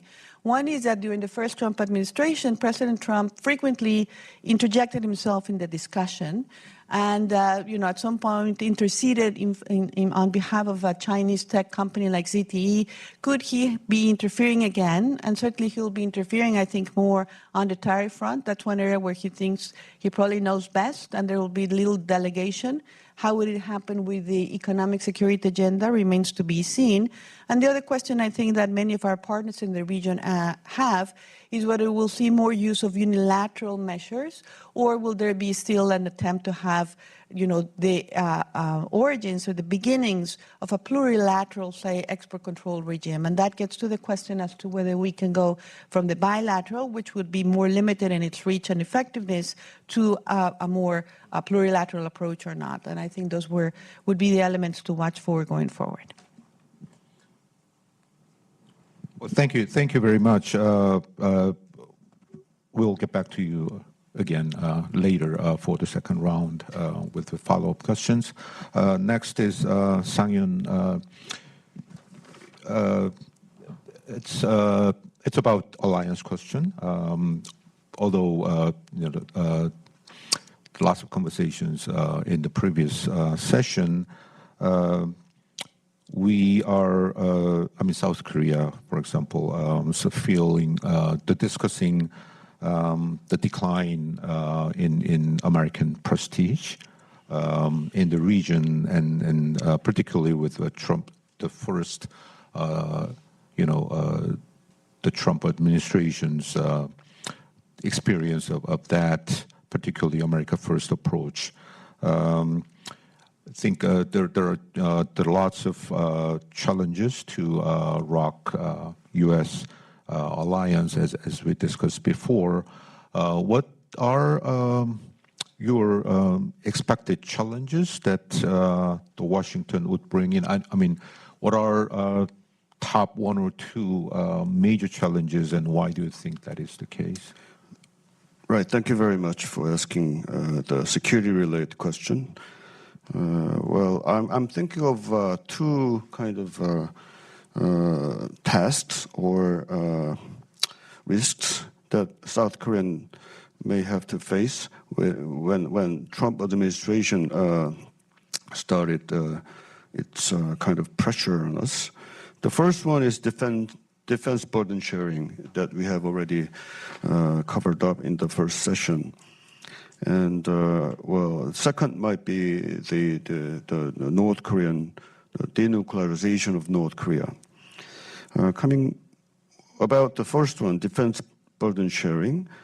During the campaign, President-elect Trump called South Korea as a money machine. And he said if he would have been the president in the past 4 years, he would have increased South Korea's defense burden sharing tenfold. And actually, South Korean government, in anticipation of Trump's election or the possibility of Trump's return, already concluded the special measure agreement last month. The period for the SMA agreement actually covers 2026 to 2030. But when President-elect Trump is not really satisfied with that, perhaps we may have to renegotiate it.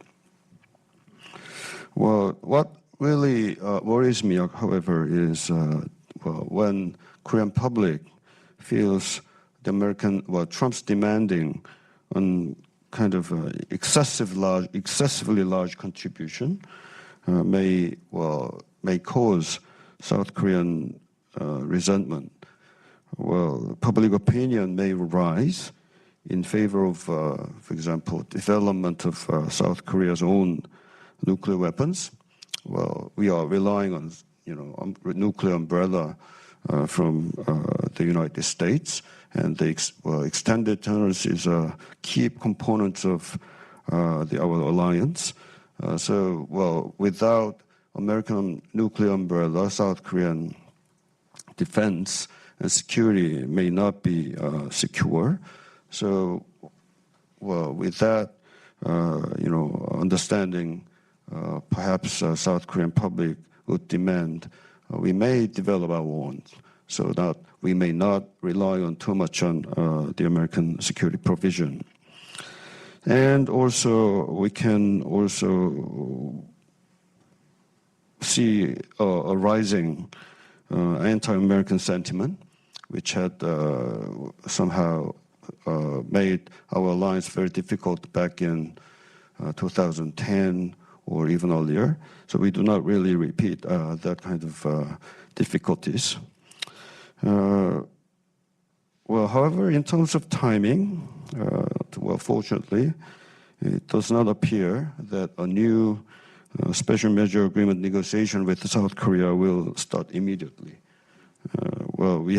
As I told you, we have already concluded 12th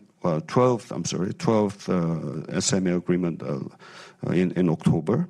And also, South Korea will have a little bit more time because, Japan will have to start the SMA agreement, SMA negotiation with the United States under the new administration.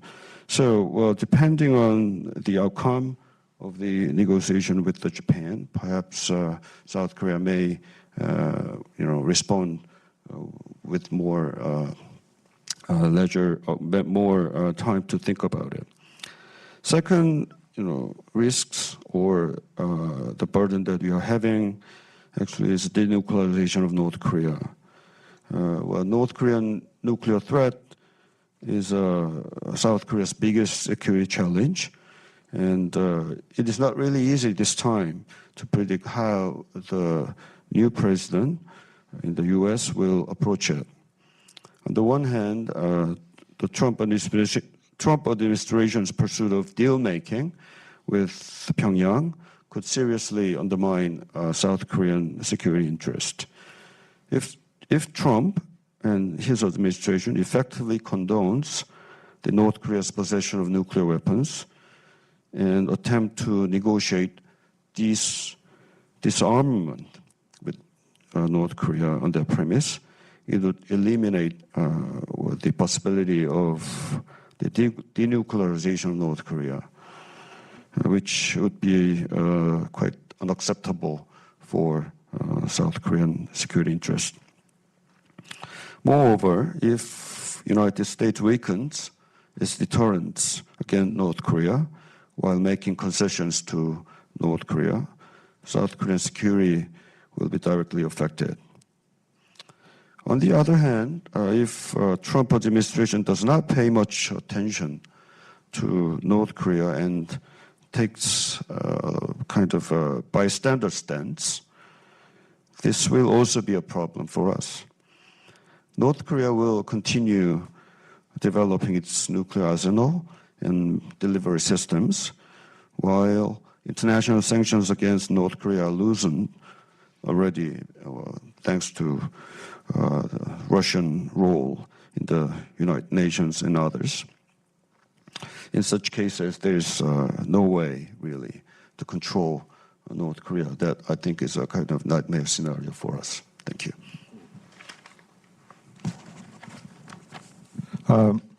Andrew, do you want to add for the challenges to the alliance, and also what would be the desirable responses from Seoul in dealing with these challenges and burden sharing? And Sure. Well, rather than list challenges, because I think Sang-Yoon picked up onto, at least on the security side, the alliance burden share and, of course, the North Korea issue will be a challenge. I might just throw in the tariffs as well. But before I list what these specific challenges are, I think more broadly for alliances in the Indo-Pacific more generally is the difficulty is that we've had 4 years of a rather consistent policy. I know Biden talked a lot about values-based diplomacy. Whether you think U.S. foreign policy was guided by values or not, that's a whole nother question. But the fact that the Biden administration is very keen in building this network, this lattice work of alliances, partnerships, minilaterals and multilaterals, that was clear. And so now we're going to have to go back to an approach that's going to be much more transactional.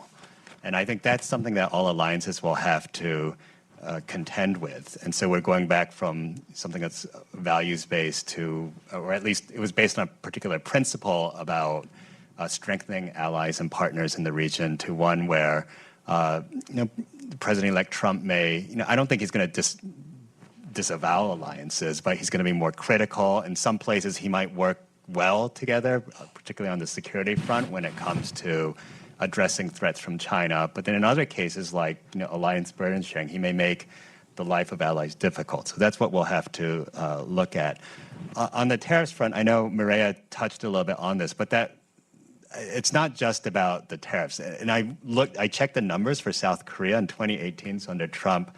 The trade deficit was $18 billion between U.S.-South Korea trade. In 2023, it's $51 billion. So it's not moving in the right direction. I don't know if that's going to raise alarm bells with Trump, but I think for South Korea, the last 3-4 years, there's been $113 billion in Korean investment in the U.S. If suddenly the U.S. is slapping 10 to 20% tariffs, how is that going to affect investments? Now, my personal view is that I think there's clearly benefits to this investment for American workers, creating jobs. I think it addresses national security concerns related to things like semiconductor supply chains. Can the U.S. manufacture a sufficient number of semiconductors and chips without support from allies? So there's a lot of ramifications for putting up these tariffs, but it is going to, again, cause, I think, a bit of a headache, I think, for allies if these things come up.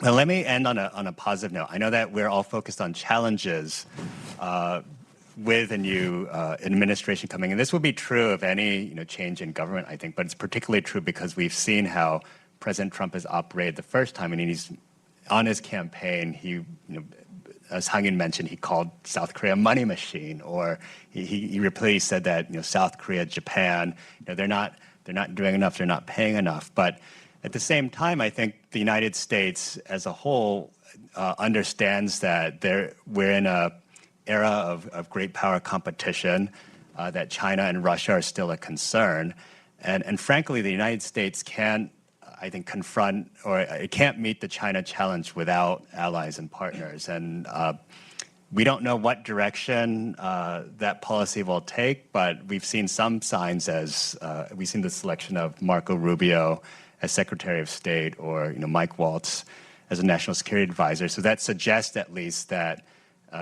Trump is aware of the China threat or the challenge. And so for those reasons, I think, even if Trump is saying in public that allies need to pay more, do more, I think he also recognizes that U.S. force presence is also a really important aspect of addressing this China challenge. So I think I'm a bit more optimistic than others about what this change in administration could portend.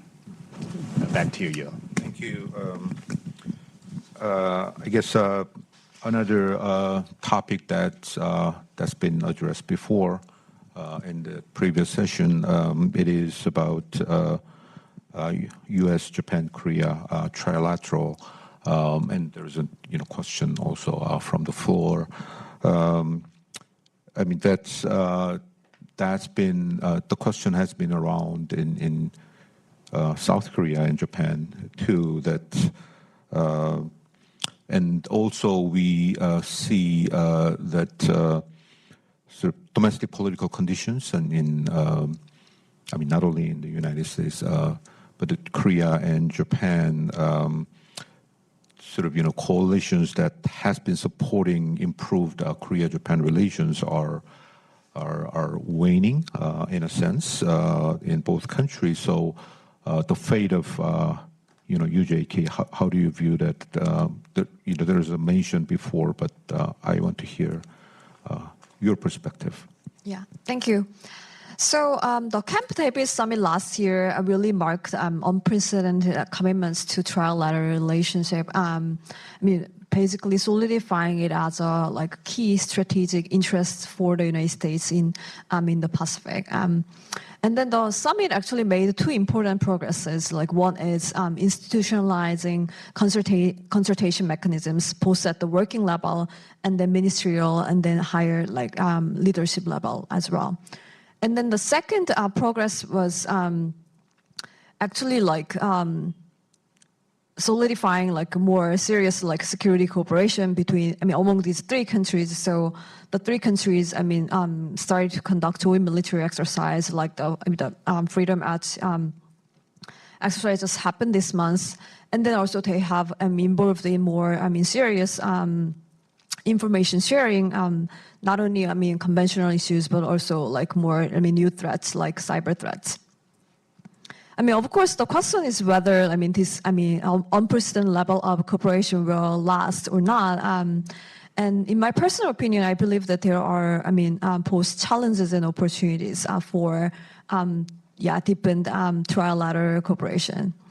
And then when it comes to challenges, actually challenges I believe exist on all three fronts: South Korea, Japan, and then the United States. And they mostly stem from domestic political dynamics and leadership. So on the South Korean side, President Yoon has been very actively pursuing this trilateral cooperation. However, unfortunately, I don't think that there is actually broad bipartisan support or strong public support for this trilateral cooperation. So, it's true that people see the strategic need for this trilateral cooperation, but still, especially at the public level, there is a strong distrust against Japan. So. It's true that the South Korean public opinion towards Japan has been improving over the years. So if we see the opinion poll done by EAI, it shows that the South Korean public who has a more favorable attitude toward Japan reaches around 40%, and that's definitely an improvement compared to the 2020, where the bilateral relationship hit the lowest point. But the problem is that if you look at why South Korean public has traditionally more cold attitude toward Japan. The underlying cause is actually nationalism. And if we take a look where this nationalism comes from, it is related to the historical grievances, related to historical issues, and then the previous colonial role, and then the territorial dispute between the two countries. Over Dokdo-Takeshima Islands, and all those underlying issues are not addressed, and then they can come up in the future again. So that means that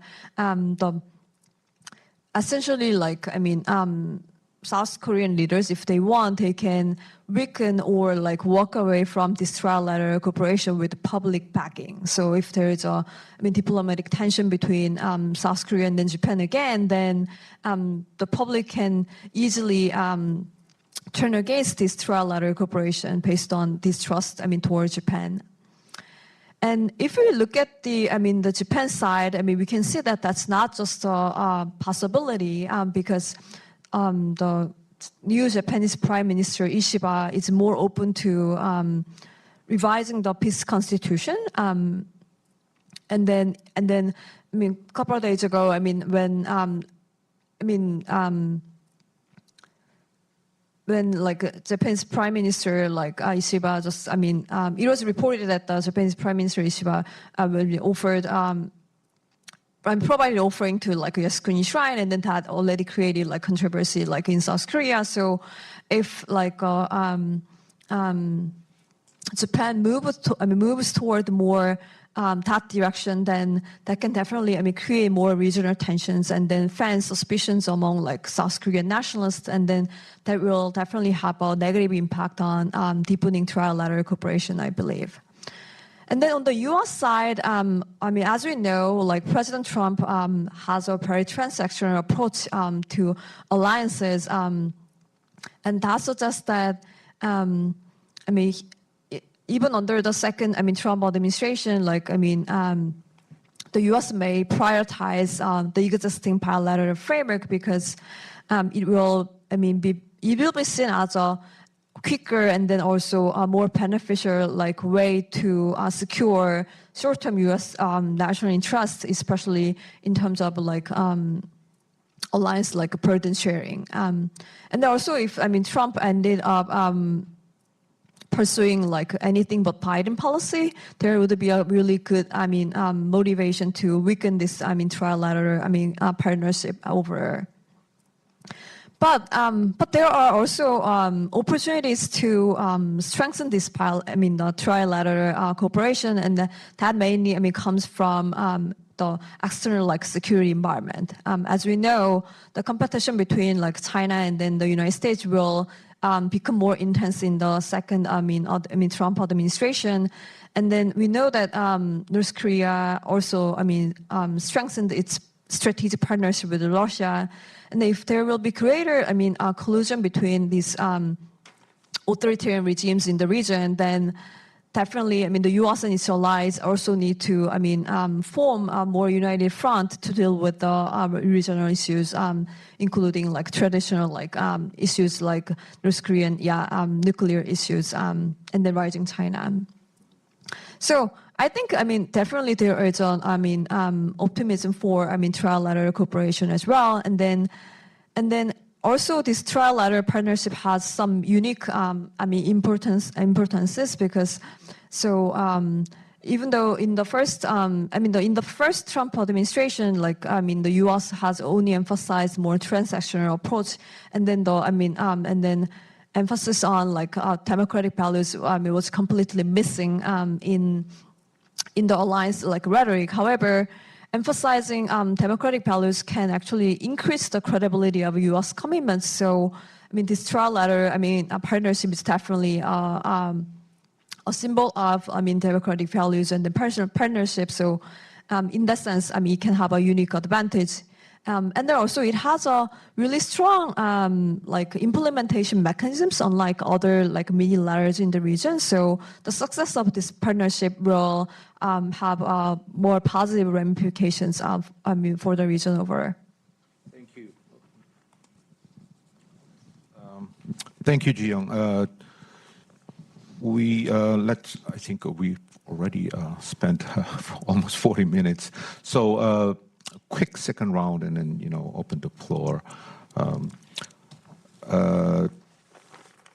I guess this question, goes to Andrew again. In South Korea, particularly after, Trump won the election, there's a growing increasing voices, I think, from the right and also from the left that South Korea needs to take a more independent approach, foreign policy approach that, you get to de-risk from China and also de-risk from Trump's America. Then, one brand would be, go nuclear, and then make it an independent country, independent nation, or, you go to the Indo-Pacific, broaden strategic spaces, putting more emphasis on ASEAN and India, etc., Australia, etc. So, what's your take, from this, the growing the move in South Korean academic community? Sure. Well, there was this perception in the past that South Korea is somehow behind or lagging other allies in terms of its commitment to the Indo-Pacific. That, and it has to do with South Korea's own, I think, grand strategy when it comes to autonomy. And so I don't think it's a stark choice between autonomy versus alliance with the U.S., but that is one of the debates that is central to South Korean grand strategy. President Yoon made it very clear from his campaign and day one in office that the United States and the U.S.-South Korea alliance would be at the center of his foreign policy strategy. And I think that's the critique that we've heard, especially from the political left, that he's banked everything on the U.S. Now, it worked well because the Biden administration was also trying to strengthen alliances and partnerships. And then we saw President Yoon unveil what he calls an Indo-Pacific strategy, but then the global pivotal state.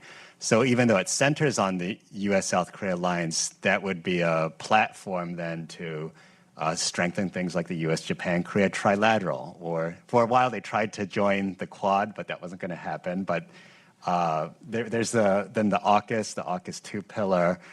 And then we saw South Korea also strengthening ties with Europe. So there's South Korea ties with NATO. There's the Indo-Pacific Foreign NATO. So there's these different frameworks, mini-laterals that South Korea under the Yoon administration has really expanded, I think, its foreign policy aperture.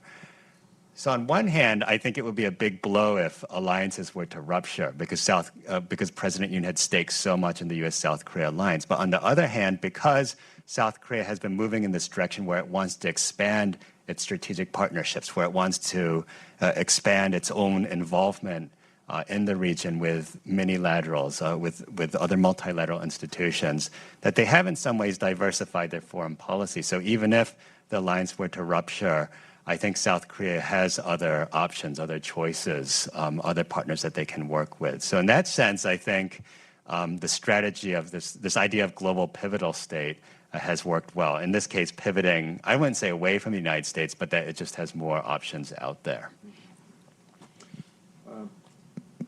Thank you, Andrew. Sang-Yoon, I think this question is related to the previous question. The Korean public and also academic community is generally supportive of broadened alliance, U.S.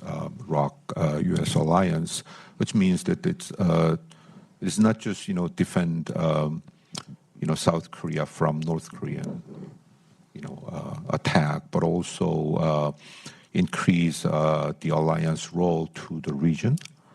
And in general, people support the word, but when it comes to China issues, the public is very, very, very cautious, and particularly in the case of Chip and Science Act, that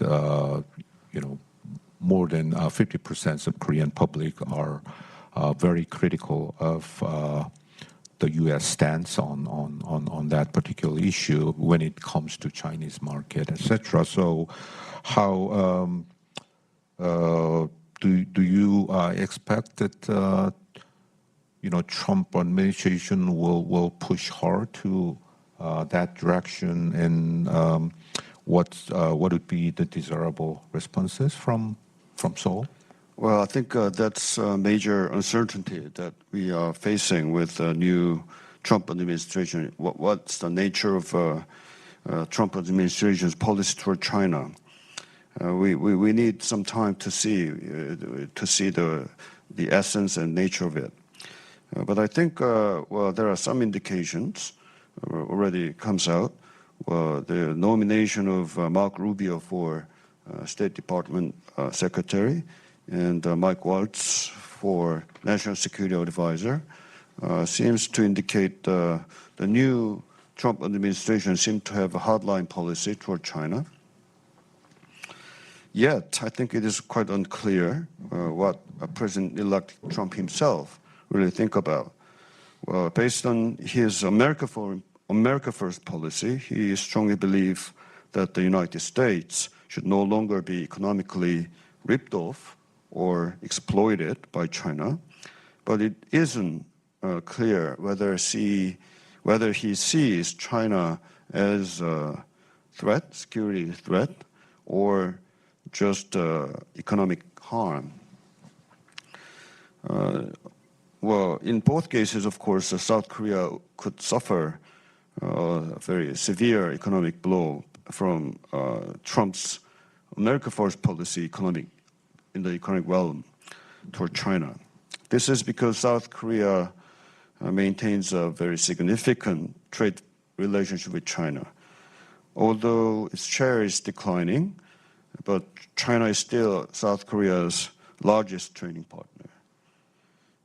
In recent years, imports of intermediate goods from China have increased significantly.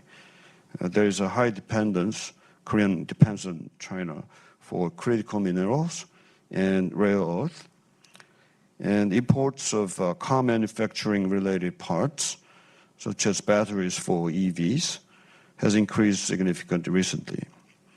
If U.S. restrictions on access to the U.S. market for these items, when those restrictions are tightened, South Korea will be very much significantly affected. What is of concern in the security relationship is the possibility of South Korea's entrapment, for example, in the case of contingency in Taiwan Strait. Well, for example, if the United States intensifies its military competition with China in the Taiwan Strait or in the South China Sea, well, and if likelihood of military conflict increases there, Washington might ask for, South Korea's expanded role.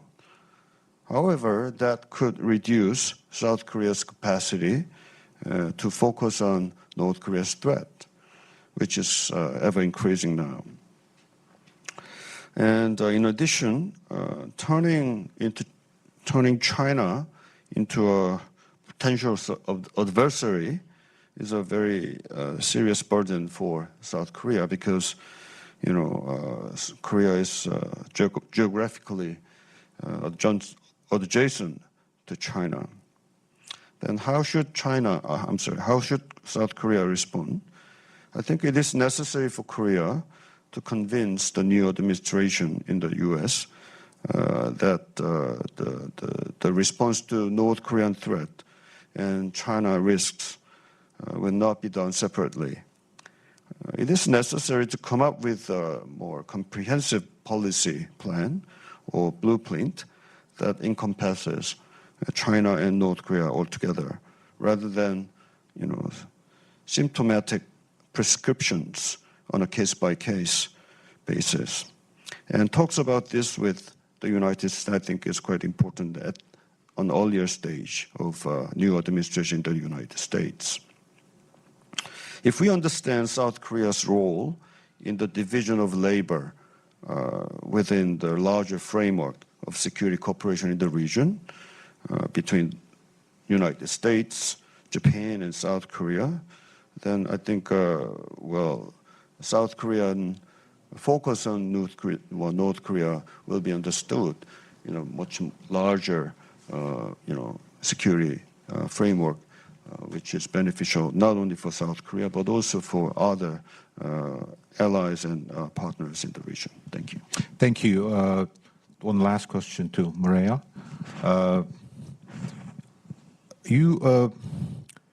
In your book, you wrote, quote unquote, let me read. CPTPP was the prelude of the burst of middle power diplomacy toward the rules-based order against protectionism. We might expect rampant protectionism next year. Then can we foresee a sort of, coalitional, efforts made by the middle powers in the region without Trump? Well, thank you, Yul. I think there'll be a different number of responses. One, I think bilaterally, I think it'll be a desire pragmatically to engage with the Trump administration because the economic and security stakes are so high that none of these countries wants turbulence or friction in their relationship with the United States. So they'll speak the language of Trump, quite frankly. They've done it in the past. They'll do it again, and now they'll talk about, how their technology and their capital is essential to build advanced manufacturing in the United States.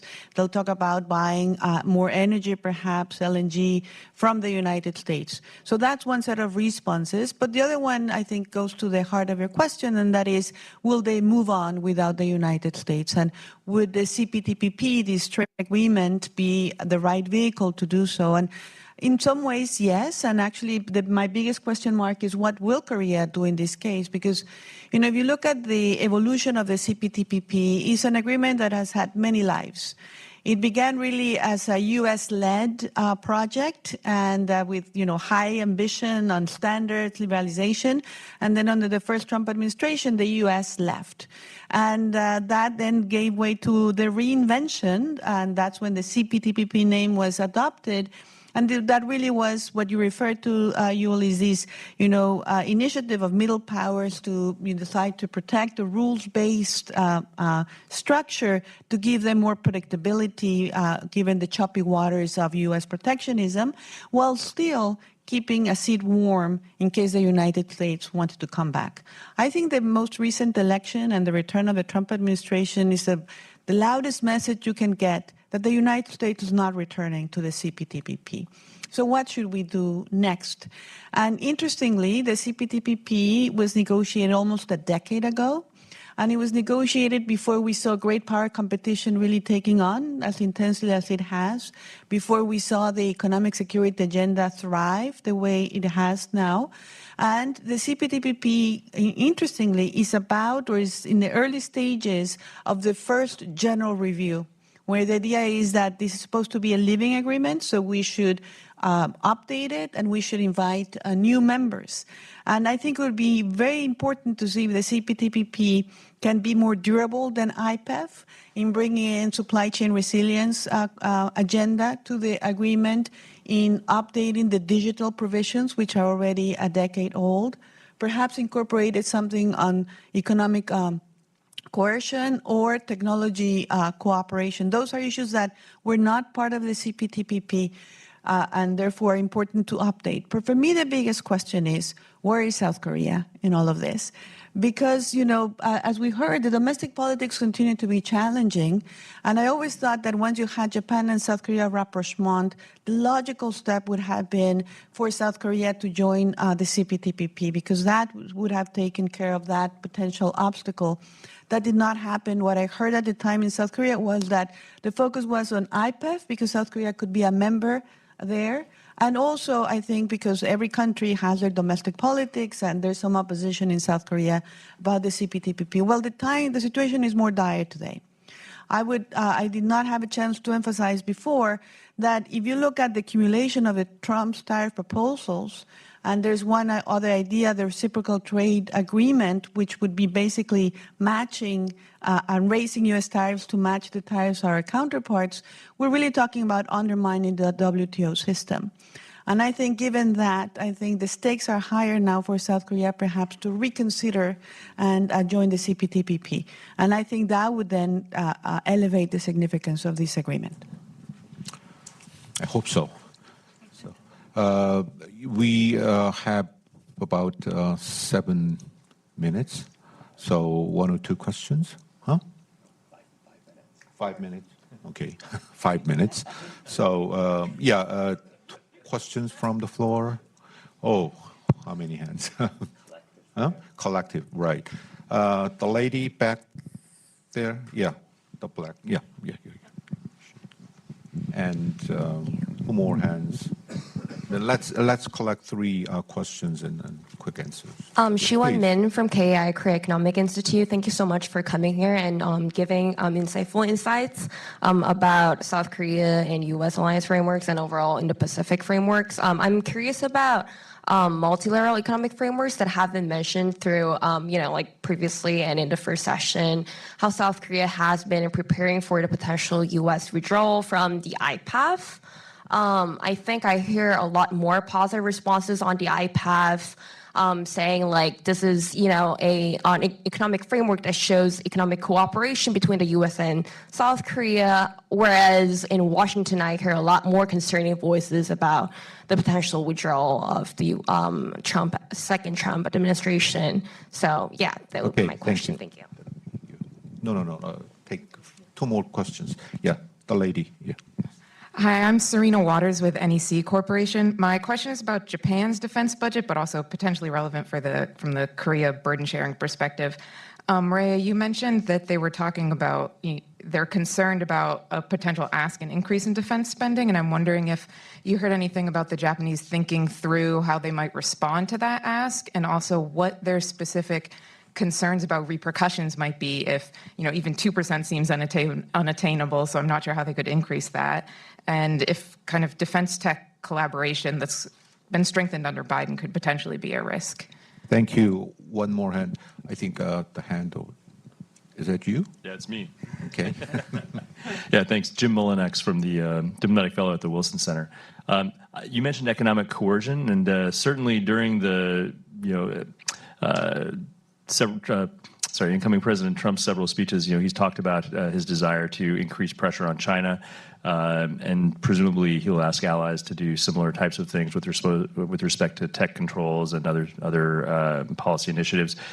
Do you think that Korea in particular, but other countries in Asia, are well prepared to cope with economic coercion from China in response to these types of measures? And if so, how might they do so? Thanks. I guess second question. And you too. Okay, so I'll just jump on IPEF and the defense budget and a bit coercion. IPEF, I am on the more skeptical camp. I've always been a skeptical of IPEF, and I think that it's a soft cooperation agreement. It was goodwill measure in many ways to show that we wanted to engage, but it didn't have any promise of durability. And now that we have this election result, first of all, the first pillar, which was really the more substantive pillar, that remains undone, and I don't see us finding a way to negotiate around that. And the other 3 pillars, even if Trump does not decide to withdraw, he might still do it. These are agreements that depend on goodwill and political capital to invest to see these cooperative agreements move forward. And I don't think that that's where the administration is going to be looking into how it advances its agenda. So I am afraid that IPEF might, the exercise might have been useful in the supply chain pillar because it began to, put some language on how we should think about resilience. But I think that there are flaws in its design that make it, very amenable to political, domestic politics, rendering it moot. So sorry to be so blunt. On the defense budget in Japan, I think there's a lot of concern. I think that, Japan can talk about purchasing new weapon systems and all of these things, and in that sense, show that it'll be a, very valuable partner of the United States when you speak that more transactional language. But we should also, as you're very aware, take into account the shift in domestic realities in Japan. Prime Minister Ishiba presides over a minority coalition government, which obviously weakens his hand in negotiating bigger budgetary allocations towards defense. In fact, in order to gain the support of a smaller party, the Democratic Party of the People, they already agreed to some changes to how they'll think about income taxes that further reduce the pie. So I think that it's not just what the Trump administration is going to ask, but also that you have a different political reality in Tokyo that will also make it harder to deliver. And on economic coercion, I don't think anybody is ready to cope with it. I would also say that China also suffers when they impose these measures and they create an incentive to diversify away. But it's very difficult to come up with a collective mechanism. And if this were to come to the CPTPP, I'm sure a lot of focus would be on using language that is not China specific. because there's no appetite in the region to do this. So how you manage to come up with some resilience measures with the elephant in the room that cannot be named? You want to respond? No? Andrew said no. Yeah. Okay, I'll take the last question of Chinese economic coercion. Well, South Korea has been suffered a lot with the THAAD retaliation back in 2016. And South Korea since then tried to diversify its economic profile and trying to diversify our investment, not just well, pretty much concentrated on China, but now it is being spread out throughout the, I think, ASEAN region, we call it. And we have been somehow open to the possibility of Chinese, tech theft. And in responding to that kind of risks, currently our National Assembly is discussing the legislative efforts to make our own law to fight against that kind of theft. Thirdly, Korea has been monitoring our dependence on the sources of our supply chain. When there's what kind of items are overly dependent on China or some other countries, then we are trying to spread out or diversify those dependencies. So I think those are South Korean response to another round of Chinese coercion, economic coercion. Thank you. Thank you. Thank you very much. We close the second session and also close the whole session. I think on behalf of CAPS and EAI, thank you so much for attending and having with us in the morning. And from the EAI, I would expect another joint conference 4 years later. We don't know who wins, and hope to continue with various level of support between us. And thank you very much. No, thank you. Okay. Andrew, no. Yeah. Okay. Thank you very much.